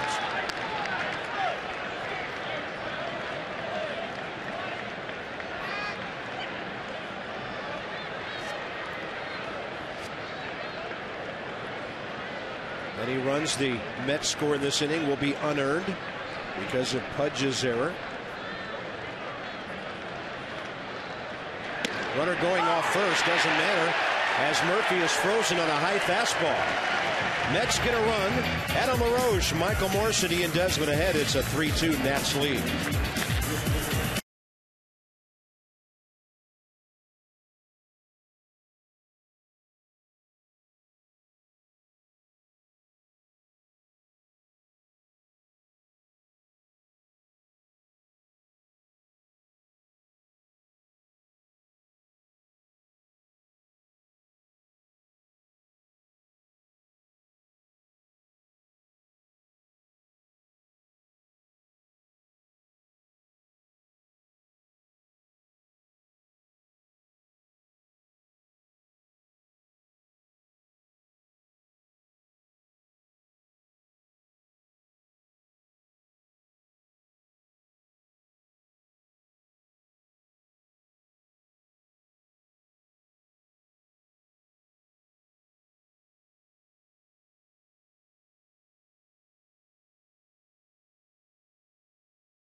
Brought to you by Verizon 4G LTE.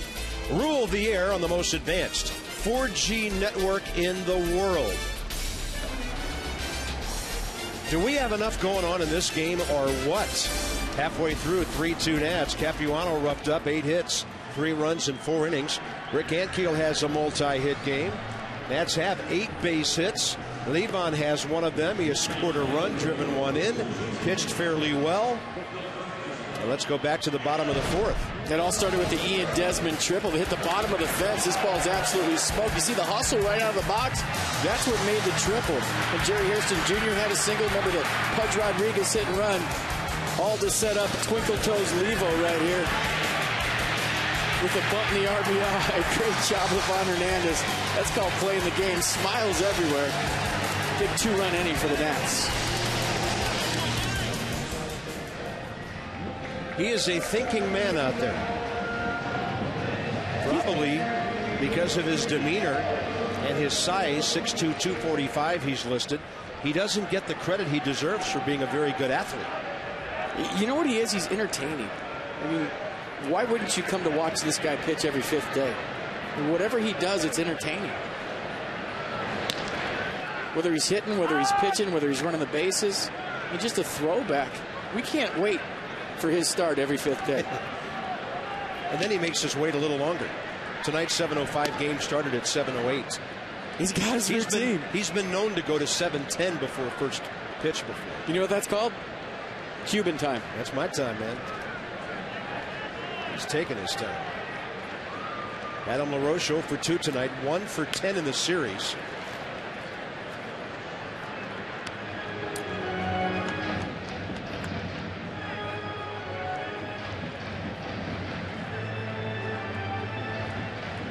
I played at University of Miami in South Florida, huge Cuban population down there.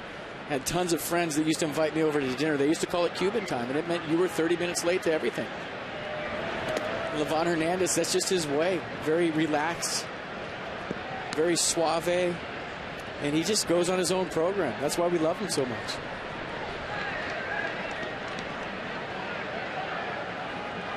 Two to LaRoche.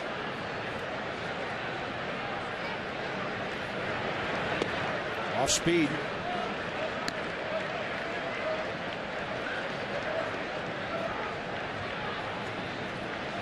LaRoche 0 for 2, so's Michael Morse. Every other spot in the lineup has a hit tonight, and Adam gets under that one. Carlos Beltran behind Daniel Murphy. AT&T trivia here, bottom of the 5th inning. Who scored the World Series winning run in 2005? Now, of course, that would be a Chicago White Sox player, right?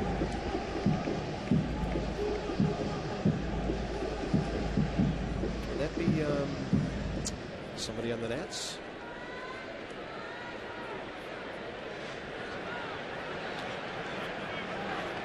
Oh, wait a minute. I think I figured this one out. Oh, Michael Morse hits the ball really well. Beltran comes to get it. 2 outs. Yeah, Jason Worth told me the other day that he's close. Michael Morse is close. I watched his BP the last couple of days very closely, and he has been smoking balls into the bullpen in right field. Look at the swing right here, letting the ball get deep and just taking more aggressive swings lately. Swing with authority up there, trying to do some damage. We saw a couple of weeks ago where he was in between fastball and curveball, check swinging a lot. He started to feel a little bit up there. The confidence level's high. By the way, I have no research to back this up whatsoever. It's just a guess. And I bet some of our fans at home have already guessed. I think it's Willie Harris. He was on that ball club for the Sox. Ian Desmond 1 for 2 with that triple that ignited the 2-run 4th inning.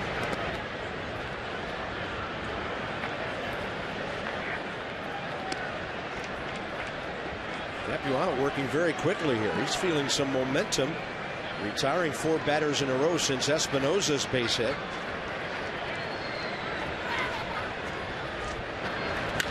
This ball is hit well to left, heading for the bullpen. It is gone. Ian Desmond with his 3rd of the year. How about 7 total bases in his last 2 swings? Nationals lead 4-2 when he touches home plate.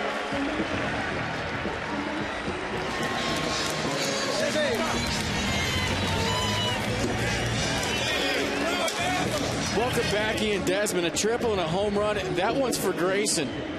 How about that? First-time father, had a boy the other day, a triple and a homer. Hey, Dad, how'd you do on your first game as a father after I was born? Oh, all right. I had a triple and a jack in the bullpen. Way to go, Ian Desmond. Good for him. It has really been a tough couple of weeks. Nationals hit their 21st of the year. And Desmond gets Capuano for the 2nd time this year. Hairston pops it up short right field. Beltran. Nats went up hacking. Desmond got the best hack of all. Nationals on top again by 2.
Coming at a wonderful time for him and for his ball club. Mets had just scored to get back to within 1.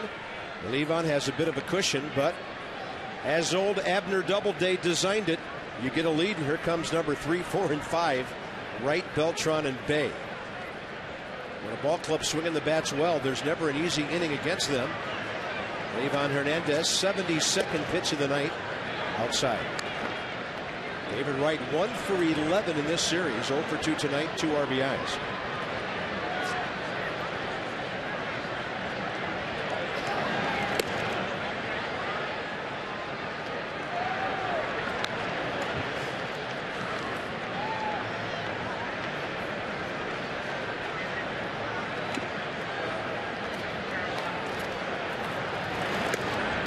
he goes 3-0. David Wright, 4 homers, 10, now 11 RBIs career against Levon. I've seen him pitch around David Wright on numerous occasions over the years. He gets the 3-1 strike. Let's see what he does here. This will be an interesting selection.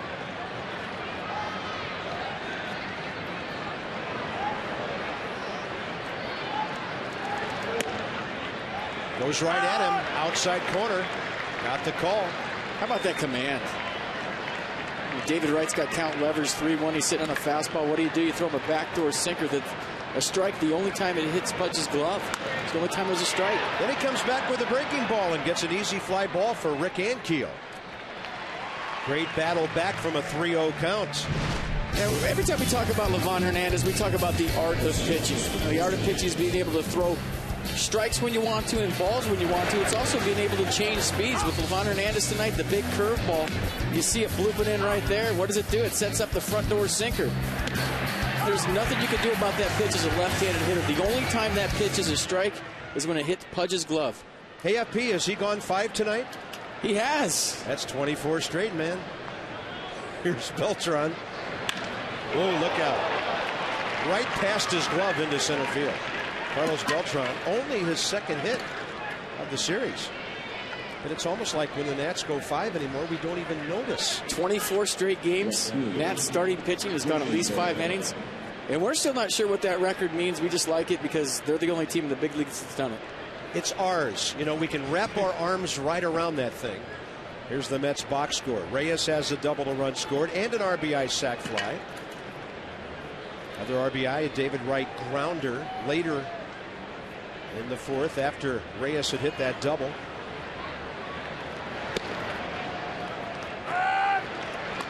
Jason Bay is 0 for 2.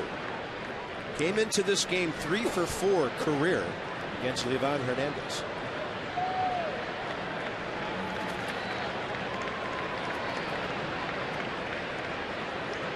You know what he's thinking? If he can, keep the ball down. Big loopy breaking ball. I wouldn't throw another one there. But he did surprise Jason Bay, and it's 0-2. And this is where he starts to dissect the plate into about 28 different parts. He gets ahead the count 0-2 now. He goes to work. He teases you. He toys with you. He throttles you in. He throttles you back, changing speeds. Goes fastball. On the charge, Hairston. One play, it's at first. Plays it well. Good scoop by LaRoche. 2 down. Well played on both ends. You can see the pitch right here. Just a curveball in the outer half. Jason Bay pulls it because he's out in front. Jerry Hairston Jr., nice job. Fielding on the left, throwing on the right, knowing your runner. Jason Bay's got good speed, so he knows he's got to get rid of this. And as usual, Adam LaRoche cools the other side of the pillow. He's amazing over there. He just makes it look so easy and effortless. Big spot for the Mets here. They have a runner in scoring position with 2 outs. And it's Ike Davis, who is 6 for 10 in this series. And now has a 10-game hitting streak.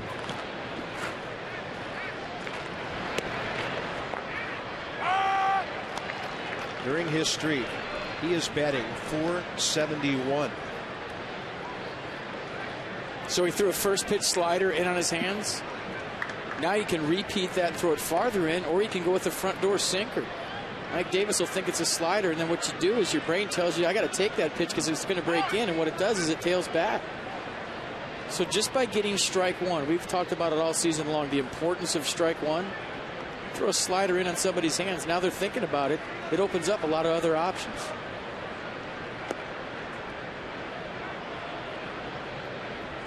That ball is laced into the corner. That hurts. 2-out RBI for the Mets.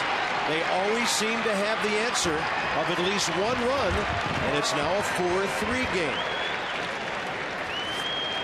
They are just a hot ball club.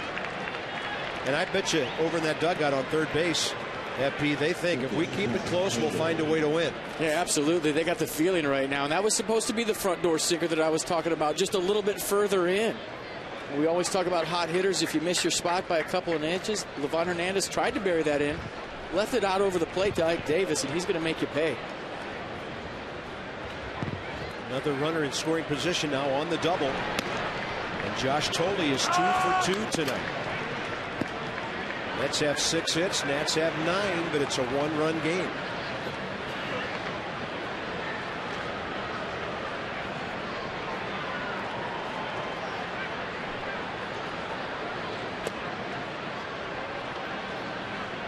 That might have crossed Pudge up.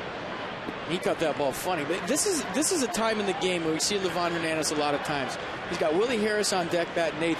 I wouldn't be surprised if he's thinking about facing Capuano, although the Mets bullpen just got up, and maybe that's why. But he'll pick the hitter he wants to face when he's up by 1 run in the 6th.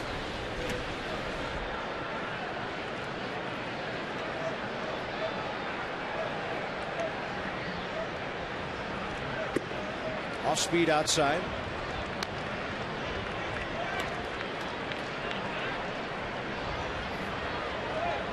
Pedro Beato got his first major league win here last night.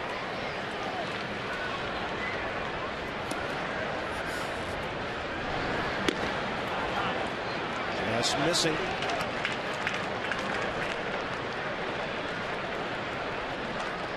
Josh Thole has driven in 4 runs in this series. He's 3 for 8. Hank Davis, not great speed at second base. Hitters count, and he's hacking off to the left. And Livan Hernandez not excited about that pitch. Or maybe the location. You got a guy that's got a couple of hits off you. You got a guy on deck that you've gotten out a couple of times. We've seen Livan Hernandez not give in to hitters. He gave in right there. That was a good pitch to hit. Yeah, the location of that strike to Ike Davis was surprising. Livan has thrown 17 pitches this inning. He's gone at least 6, 4 of his, now 5 of his 6 starts this year. Off speed, hitter way out ahead, and LaRoche drops it, still makes the play. First time we've even seen him bobble a ball this year. In our nation's capital, the home team on top 4-3.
How about a Miller Lite party night out there in right center field on the Scoreboard Walk every Thursday, Friday, and Saturday. Yeah, that's Saturday, even if it's a day game. Tickets start at $20, first drink on the house. Stop by early for happy hour, $5 beers, entertainment, live music. Nationals.com/party night for tickets. Stay tuned because toward the end of May, the Nationals will have some exciting things happening out in right field on the Scoreboard Walk. It will be unbelievable.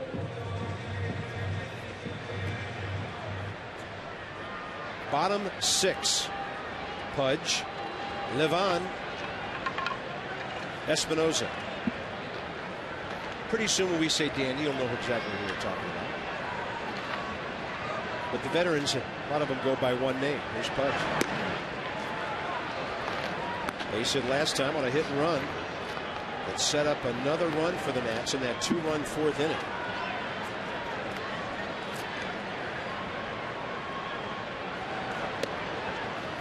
Good off-speed pitch by Capuano. He's due to bat second in the 7th. So this should be it for him.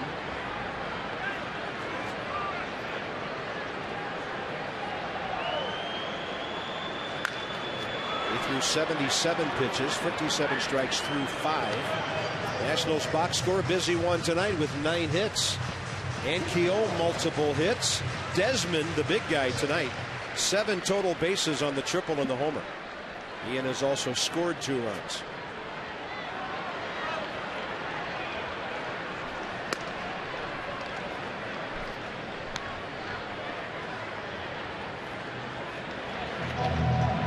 As mentioned, Pudge got his batting average over the 200 mark, up to 211 with that base hit last time. Too good a hitter to be down there on that interstate. And he hangs tough to foul one away. I just love the energy that Pudge Rodriguez has every single time he catches. When he's playing a baseball game, he's playing every game like it's the last game he's ever going to play. And we saw him fired up against the Brewers with a big home run to right field, how excited he was like a little kid. I mean, this is a guy that's in the twilight of his career, but he still loves the game like a rookie. 2,825 hits.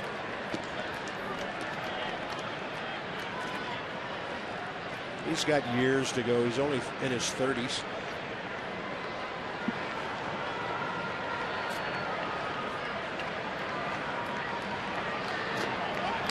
Hey, maybe next year Pudge will be like a lot of us and have a couple of 39th birthdays.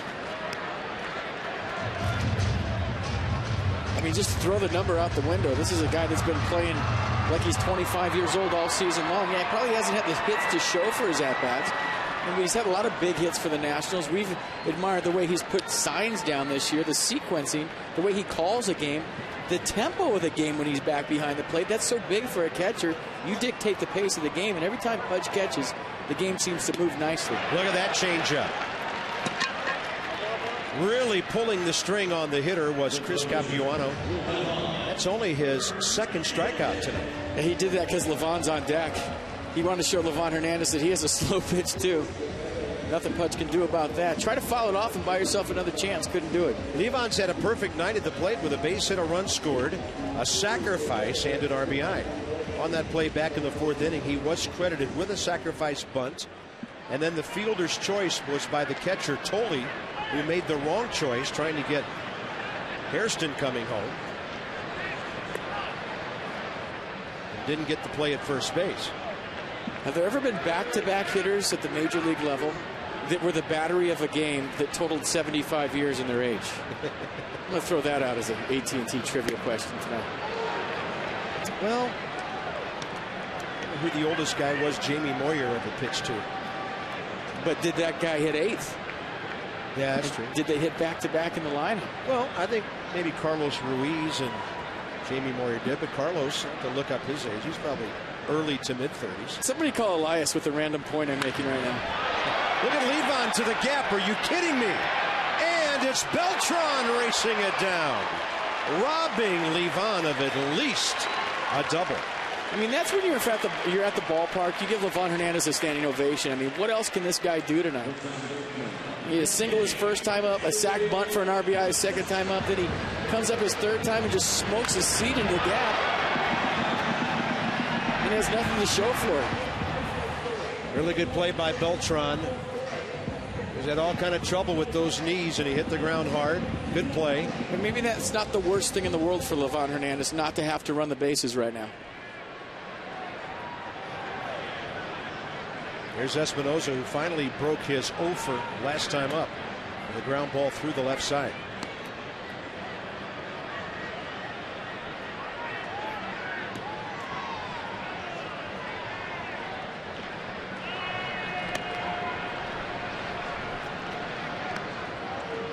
Two and 0. Maybe Danny can sit on something here and try to drive it.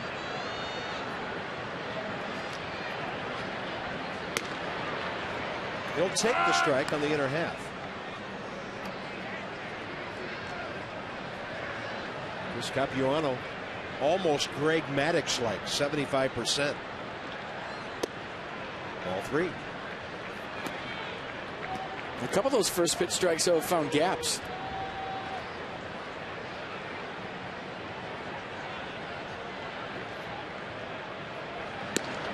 He goes change up on 3-1 and gets it right on the corner. Capuano, 32 years of age. Mets signed him as a free agent in January, and Danny Espinosa has 2 hits in a row. Remember, he had 3 in a row in Pittsburgh over the weekend. Then he went 0 for 16, and now he has 2 in a row tonight. So Danny's been streaky, and Terry Collins is going to his bullpen here. And sometimes when you're struggling from one side of the plate, it's so refreshing and so relaxing just to go to the other side of the plate. I mean, you trick yourself into thinking you're a different hitter. Danny Espinosa right-handed tonight with a couple of knocks. Terry Collins going to his lefty Burdick with Rick Ankiel coming in.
Nationals Park in our nation's capital.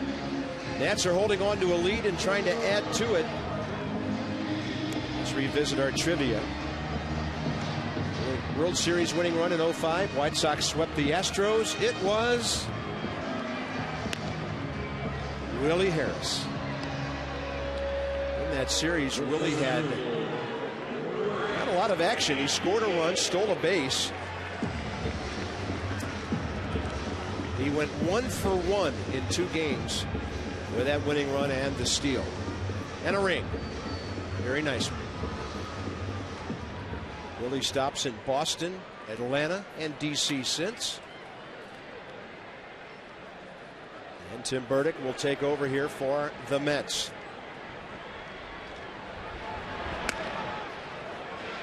Lefty-lefty matchup with Rick Ankiel, who's 2 for 3 tonight.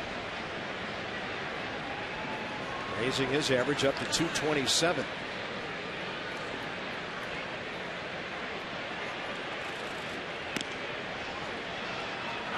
That's a strike.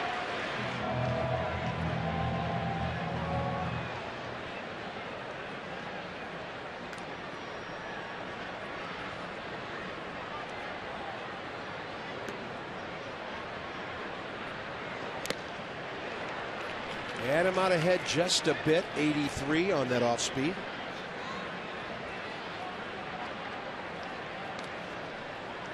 And Jason Worth, if the Nats get it this far, probably be facing Pedro Beato. Ankiel, those strikes out, foul tip. Espinosa, 2-out hit, on to the 7th, 4-3 Nats.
Mets by a run as we move to the 7th inning now. I had a chance to catch up with Willie before the game, and he told me he misses a lot about this area and a whole lot more.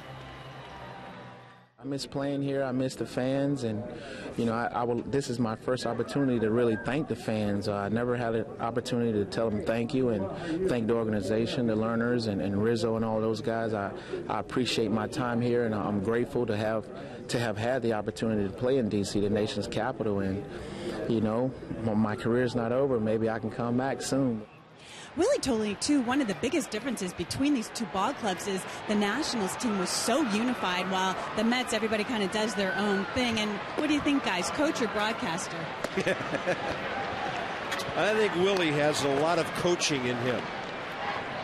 And he will get in somebody's face if he thinks they're not hustling, too. Probably tell you he's got about a player in him first. Yeah, he's not ready. Willie's only 32. Hell of a birthday in June.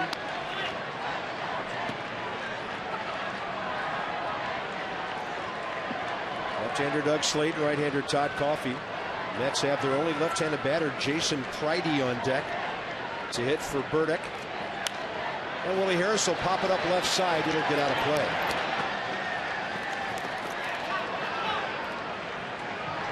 Our new umpire, Lance Barrett, showed up, number 94. He's working the third base side.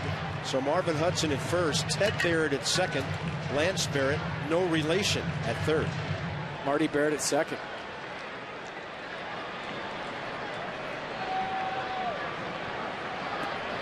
I remember Marty Barrett with the Red Sox. Scrappy ball player. I used to love him.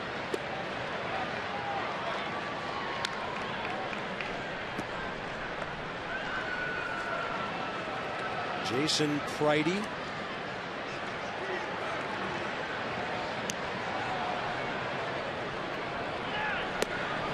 On a diving, breaking ball under his hands, Levon Hernandez strikes out Willie Harris.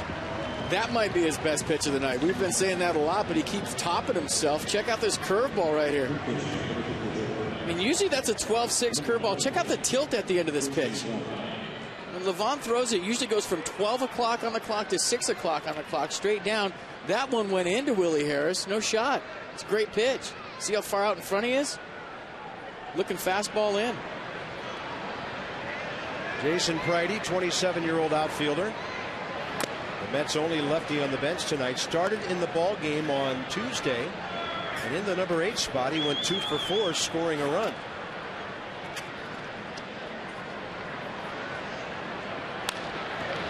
Off the mound, deflecting to Desmond.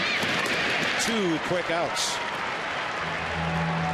Top of the order, Jose Reyes coming up.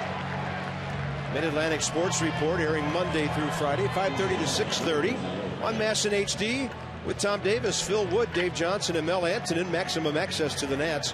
All the baseball news you need, live interviews, look-ins to BP, roundtable chats, and a whole lot more.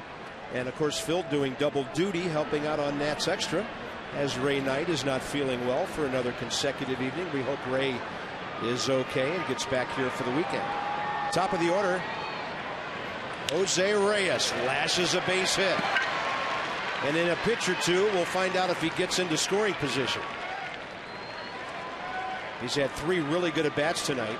A sac fly between a double and a single. You think, oh, just a 2-out single, no big deal. Well, here comes a game within the game.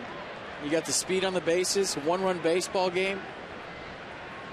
All of a sudden, you got a stressful inning just because a guy hits a single with 2 outs. Well, that guy's not any old guy. That's Jose Reyes. Yep. 8 steals and 9 attempts this year. 339 career steals.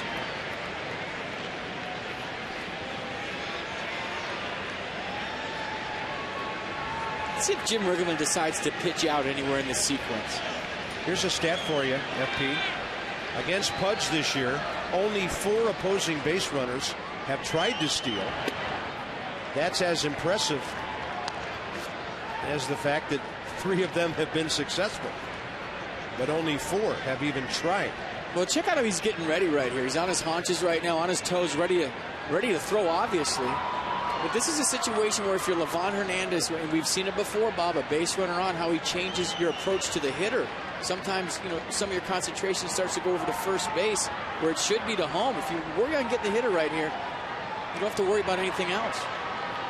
He's going. Pudge jumps up. Great throw! Out at second base. How about Ian Desmond sticking his face right into the base runner? Pudge saying, don't run on me. You can't run on me. Great throw. Watch Desmond get in there. Reyes goes.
Mets, but Livan having a wonderful night. Ian Desmond just stuck his nose in there on that tag, and he's had a triple and a homer tonight. Yeah, it's been the proud new Papa show for Ian Desmond. He's been fantastic. You look at the triple right here off the bottom of the fence. He was hustling out of the gate to get 3 bags. And what does he do his next time up? Oh, I'll sit on some off speed and drill it into the bullpen. Look at the swing by Ian Desmond. The extension, the head down. All of a sudden, Ian Desmond is a new player. Have a night. Another mouth to feed. So the new father, along with a couple of grandpas, getting it done for the Nets. Absolutely. But that's one thing baseball is all about. You can talk about who's the oldest team in baseball, who's the youngest team. I want to know who has the best mix of veterans and kids. That might be right here. You never know. But look at the throw by Pudge, the tag by Ian Desmond. And a great job of Livan Hernandez getting the ball to Pudge. He sped up his delivery right there. So that's 75 years, throwing out 27 years. Just a great job by Pudge. Check him out right here. You can't run on me. You can't run on me, baby. I love it. Pudge Rodriguez playing like he's 27. And give Livan some credit, getting that ball to him in a hurry. Great on both ends for the Nats. Bottom 7, Worth against Pedro Beato, who won the game here last night. Actually gave up a run to the Nats in the 8th, but that he was the pitcher of record when they scored 4 in the 9th.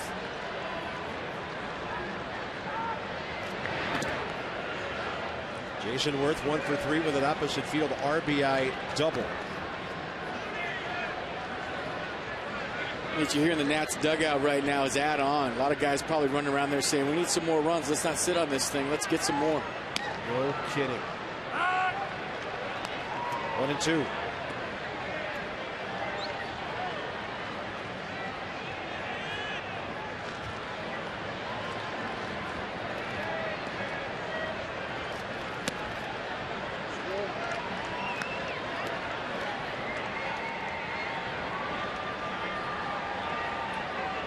Adam LaRoche is due to do some damage.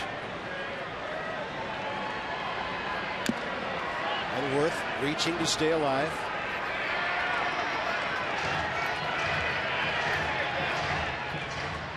I wonder how many times Jason Worth has batted with nobody on base. This, of course, an inning where he's leading off. And he'll hit one out to the shortstop, Jose Reyes. A couple of curl hops. Sidearms it over to Ike Davis. Got a great giveaway item for you on Saturday. In fact, we got to see them today. The Masson umbrella for the first 20,000 fans to the 405 game. Seats starting for Saturday at just $10. Go to nationals.com/tickets. Very nice red, white, and blue design to keep you dry on some of these spring days and nights. We don't need an umbrella. We haven't seen any rain. It was funny, just sprinkled a little bit during batting practice today, and everybody's talking about, are we going to get rained out tonight? Forecast good for the next day or so. Weekend's supposed to be nice. Come on out if you haven't made it to the ballpark yet. Because of some of the cold and wet conditions, this weekend will be your time to come and root for the Nats. 888-632-NATS. Nationals.com/tickets for all your info. We're told by our marketing guy, John Goiano, that most Nats fans log on, go right to the website, and everything you need is at a click of your mouse.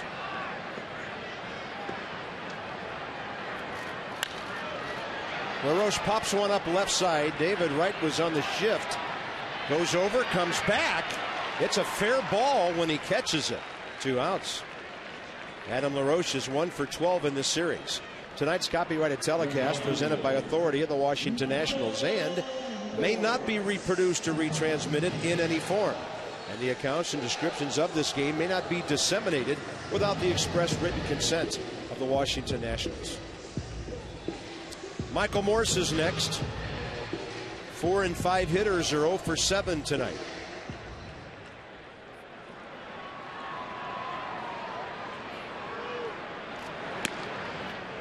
This Beato kid has a good arm. 24 years of age from Santo Domingo. Picked up in the Rule 5 draft. Orioles let this arm go back on December 9th. And he pitches a 1-2-3 7th. Murphy, Wright, and Beltran ahead for the Mets.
Of Nats coverage, all the latest news to your mobile phone.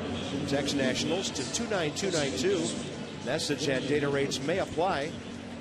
And the only way to meet, possibly, Drew Storen this Saturday at Nats Park, get a chance to do that if you sign up for text alerts. There will be a winner to meet Drew at the ballpark this weekend. And we're told several will win and get a chance to talk to the affable Stanford Cardinal, now a Washington National. Here's Daniel Murphy, who was at the plate when Pudge gunned down Jose Reyes. First pitch, late innings, 1 out. What's better than that? Murphy 0 for 4 tonight. First pitch, thank you very much. That was the 100th pitch of the game for Livan Hernandez. We saw Daniel Murphy shoot one in the bullpen last night. He was probably thinking that right there, but you know, when you're into the 8th inning, we'll take that every single time. With that out, Livan Hernandez now his longest outing of the year. He wins 7 against Milwaukee in Game 2 of the doubleheader, a 5-1 win. He's at 7 1/3 now with David Wright stepping in.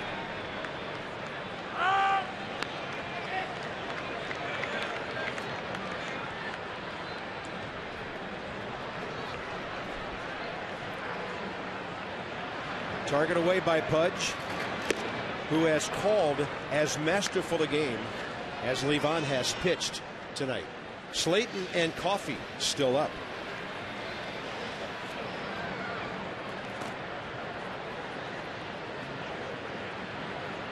Fourth time a Nat starter has gone 7. That ball has hit a ton to center. Okay, short of a ton. 2 outs. A mini ton. That's a can of corn for ANKIEL.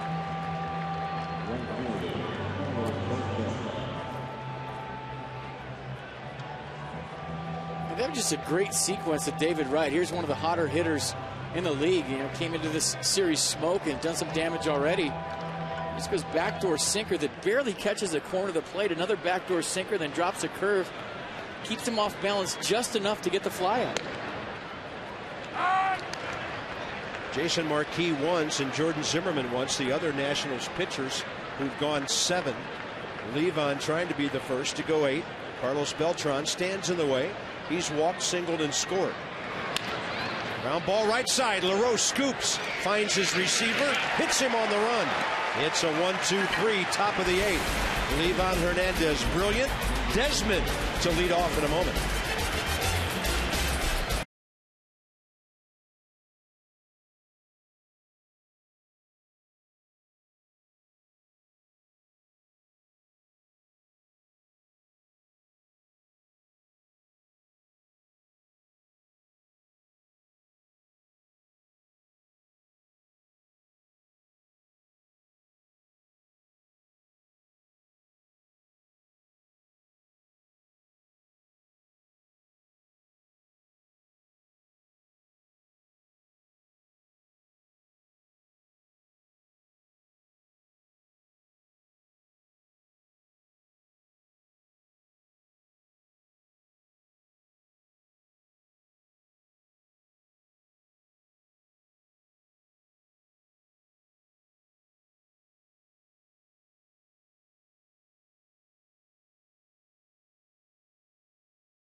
Masson, brought to you by your local Ford dealers and by Acura. Acura Advance. We're going to make it all the way to the top. May not make it all the way to the end of the game. Handshakes indicate that he's done after 8. And the Nats will turn it over to Drew Storen.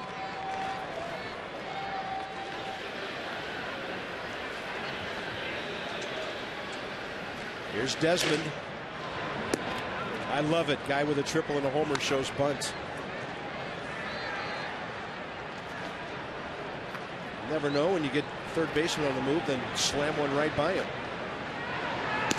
Ian started the night hitting .205. He's at .222.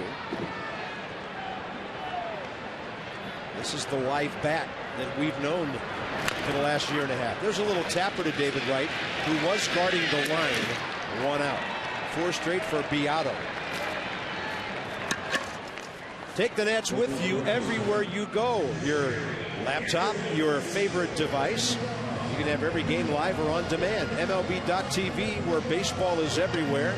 To get more details and to order, go to nationals.com. Tomorrow night, Jason Marquis and Tim Lincecum. Lincecum 2-2 and a 2.70 ERA for the Giants. Jason Marquis 2-0 with a 3.55 ERA for the Nats. You told me Lincecum's been walking a few guys, huh? He's been pitching good at times, having trouble with their command. I mean, I think the whole staff has walked more guys than they've wanted to so far this season. But it's big time Timmy Jim on a Friday night with Jason Marquis, who's pitching very good. Yeah. Good night to come out to the ballpark. Like the matchup. Lannon on Saturday against Jonathan Sanchez. Jordan Zimmerman, Matt Cain, a great right-handed matchup on Sunday. And the lefties on Monday, Tom Gorzolani, Madison Bumgarner.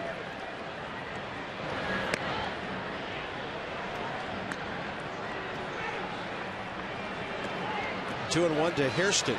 1 for 3 with an RBI and a run scored tonight. Jerry's had a good series.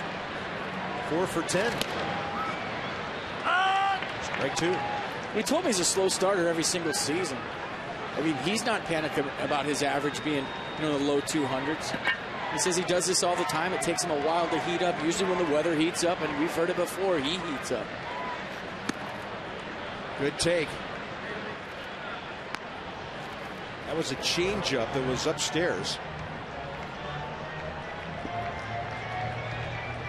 It'd be nice if the Nats could get a runner here. At least get it down to the number 9 spot where they could use some Matt Stairs possibly. Lance Nick's already in the game for defense. And Hairston will take the 1-out walk. Good at bat by Jerry. His second walk of this series and the 6th time he's been on base. Game flow feeling pretty good right now, and it's brought to you by Corona, who invites you to find your beach.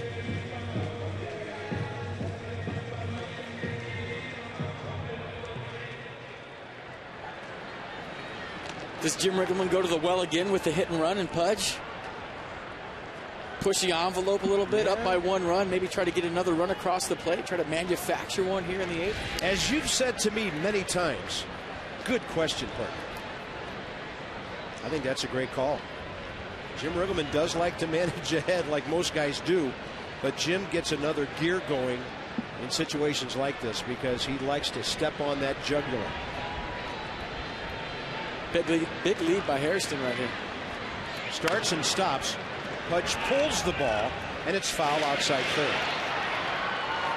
David Wright's a heady ball player. He's going to play it until he knows there is no play. Don't be an umpire. Just be an infielder when you're in a situation like that. And Beato's got such a good sinker. I mean, you've talked about it a lot, Bob. You've seen Pudge hit a lot more than I have. He hits a lot of ground balls in these situations.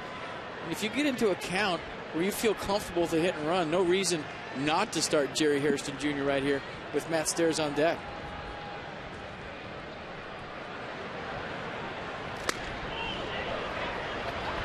They sure look harder than 89. Oh, he's got good stuff. His ball's moving all over the place. I'm sure to Pudge it look hotter than that. 1-on-1 out, bottom of the 8th.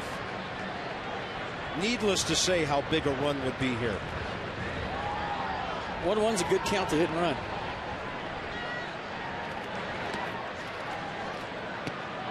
And that might have been the jab step we were talking about last time. Jerry Hairston Jr., you see the throw over right there. A little flinch. And Terry Collins checking out Jerry Hairston, looking for anything that's going to show him that Hairston's going, the hit and run is on. So maybe for Jim Riggleman, you wipe it off. Up the middle, double play ball for Reyes, and this game's into the 9th inning. Drew Storen expected against Bay, Davis, and Thole.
NYN HD tonight.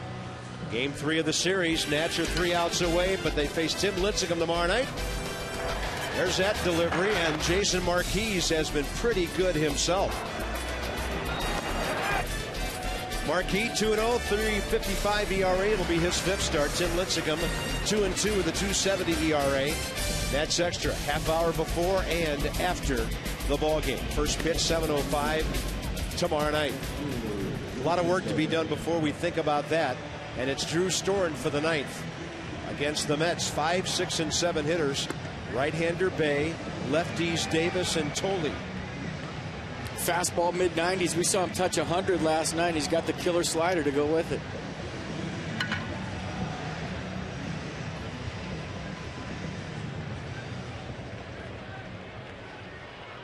Levon gets the starter's ERA tonight from 3.92 down to 3.71, giving up 2 earned runs, 1 unearned run tonight. Impressive pitching. Now it takes the bullpen to get the final 3 outs. Jason Bay is 0 for 3. Fastball, hits it to right center, hits it well. Worth calls it. He catches it. 1 out.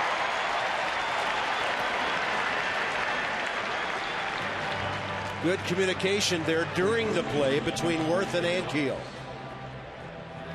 Pulse racing just a little bit after this swing by Jason Bay. He went for the ambush, lying in the weeds, goes first pitch hunt and gets a fastball. And the reason I was worried about this was because the wind's blowing out to right tonight. Jason Worth playing no doubles defense. What's that mean? You're up by 1 run the 9th inning. Nothing can be hit over your head. So he's playing deep to begin with, allowed him to get to that baseball. Ike Davis 2 for 3 with a base hit and a double. He drove in the Mets' most recent run back in the 6th. The 2-out drive into the right field corner. Storen misses low. Nationals are trying to break the Mets' 6-game winning streak. Trying to break a tough week of their own when they've lost 6 of 7.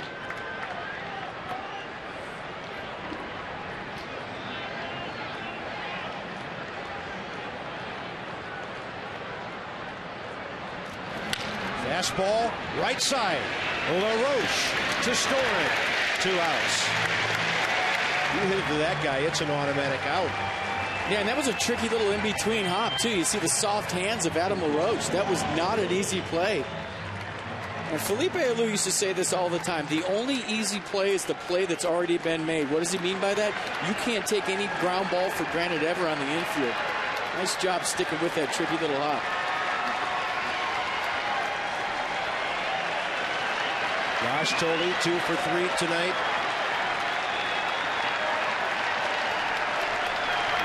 Storen with a fastball that whistles high at 93.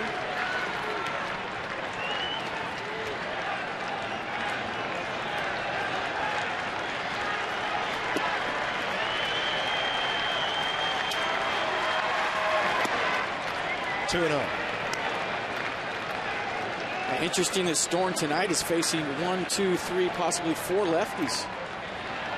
He's out there for the save. Some left-handed hitters.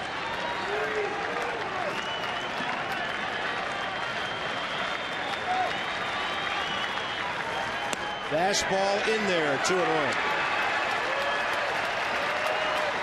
Crowd of 15,142. Nats trying to win their 6th home game of the year and even their record at Nationals Park.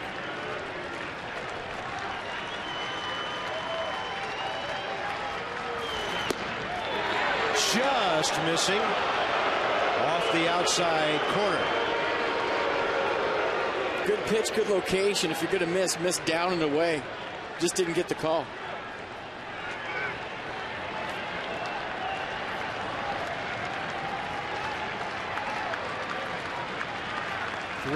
Pudge wants it outside corner. It's down and away.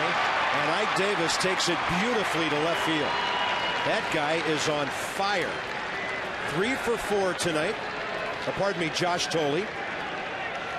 So he's 3 for 4 tonight. And Willie Harris, the ex-Nat, Chin Lung Hu will pinch run. All right, the lefties have been something in this series.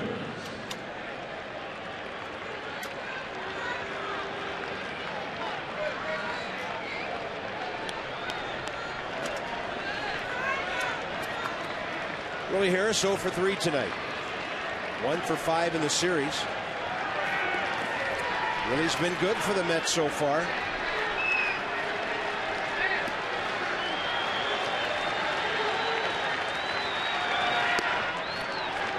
Andrews had a hard time locating his sliders so far. Yeah, overthrew that one right there. Probably a little amped up right now. Trying to get the last 3 outs of a ball game is always hard. A guy that hasn't closed that many games throughout his career, so a little fired up right now through that slider through the break.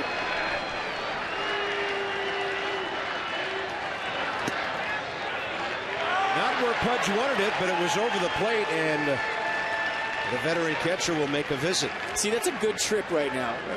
You talk about maybe a guy a little amped up right now, trying to get that last out. Sometimes guys that haven't had a lot of experience closing games will try too hard. So Pudge sees a spinning slider first pitch. He sees a fastball that missed location second pitch. What does he do? Goes out there and calms the kid down.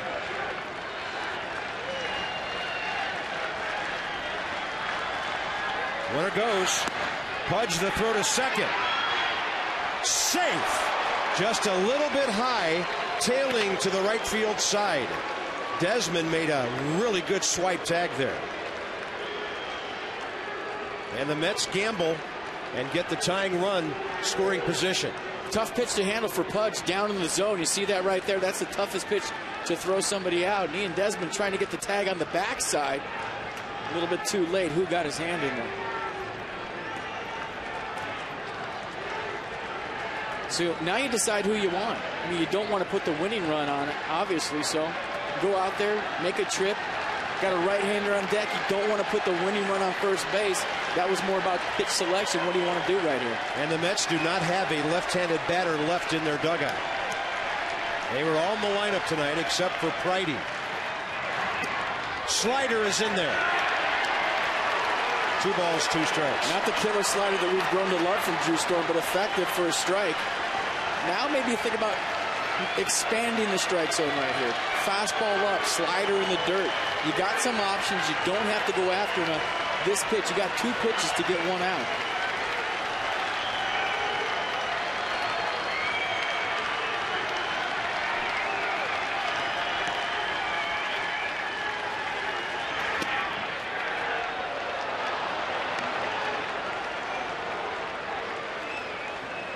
The old adage for a closer, get beat with your best pitch. If I'm Drew Storm right here and I throw 97 miles an hour, I'm getting beat with my best pitch. This is going to be my best bolt. Good old-fashioned country hardball. Here it is, hit it. Whatever happens, happens.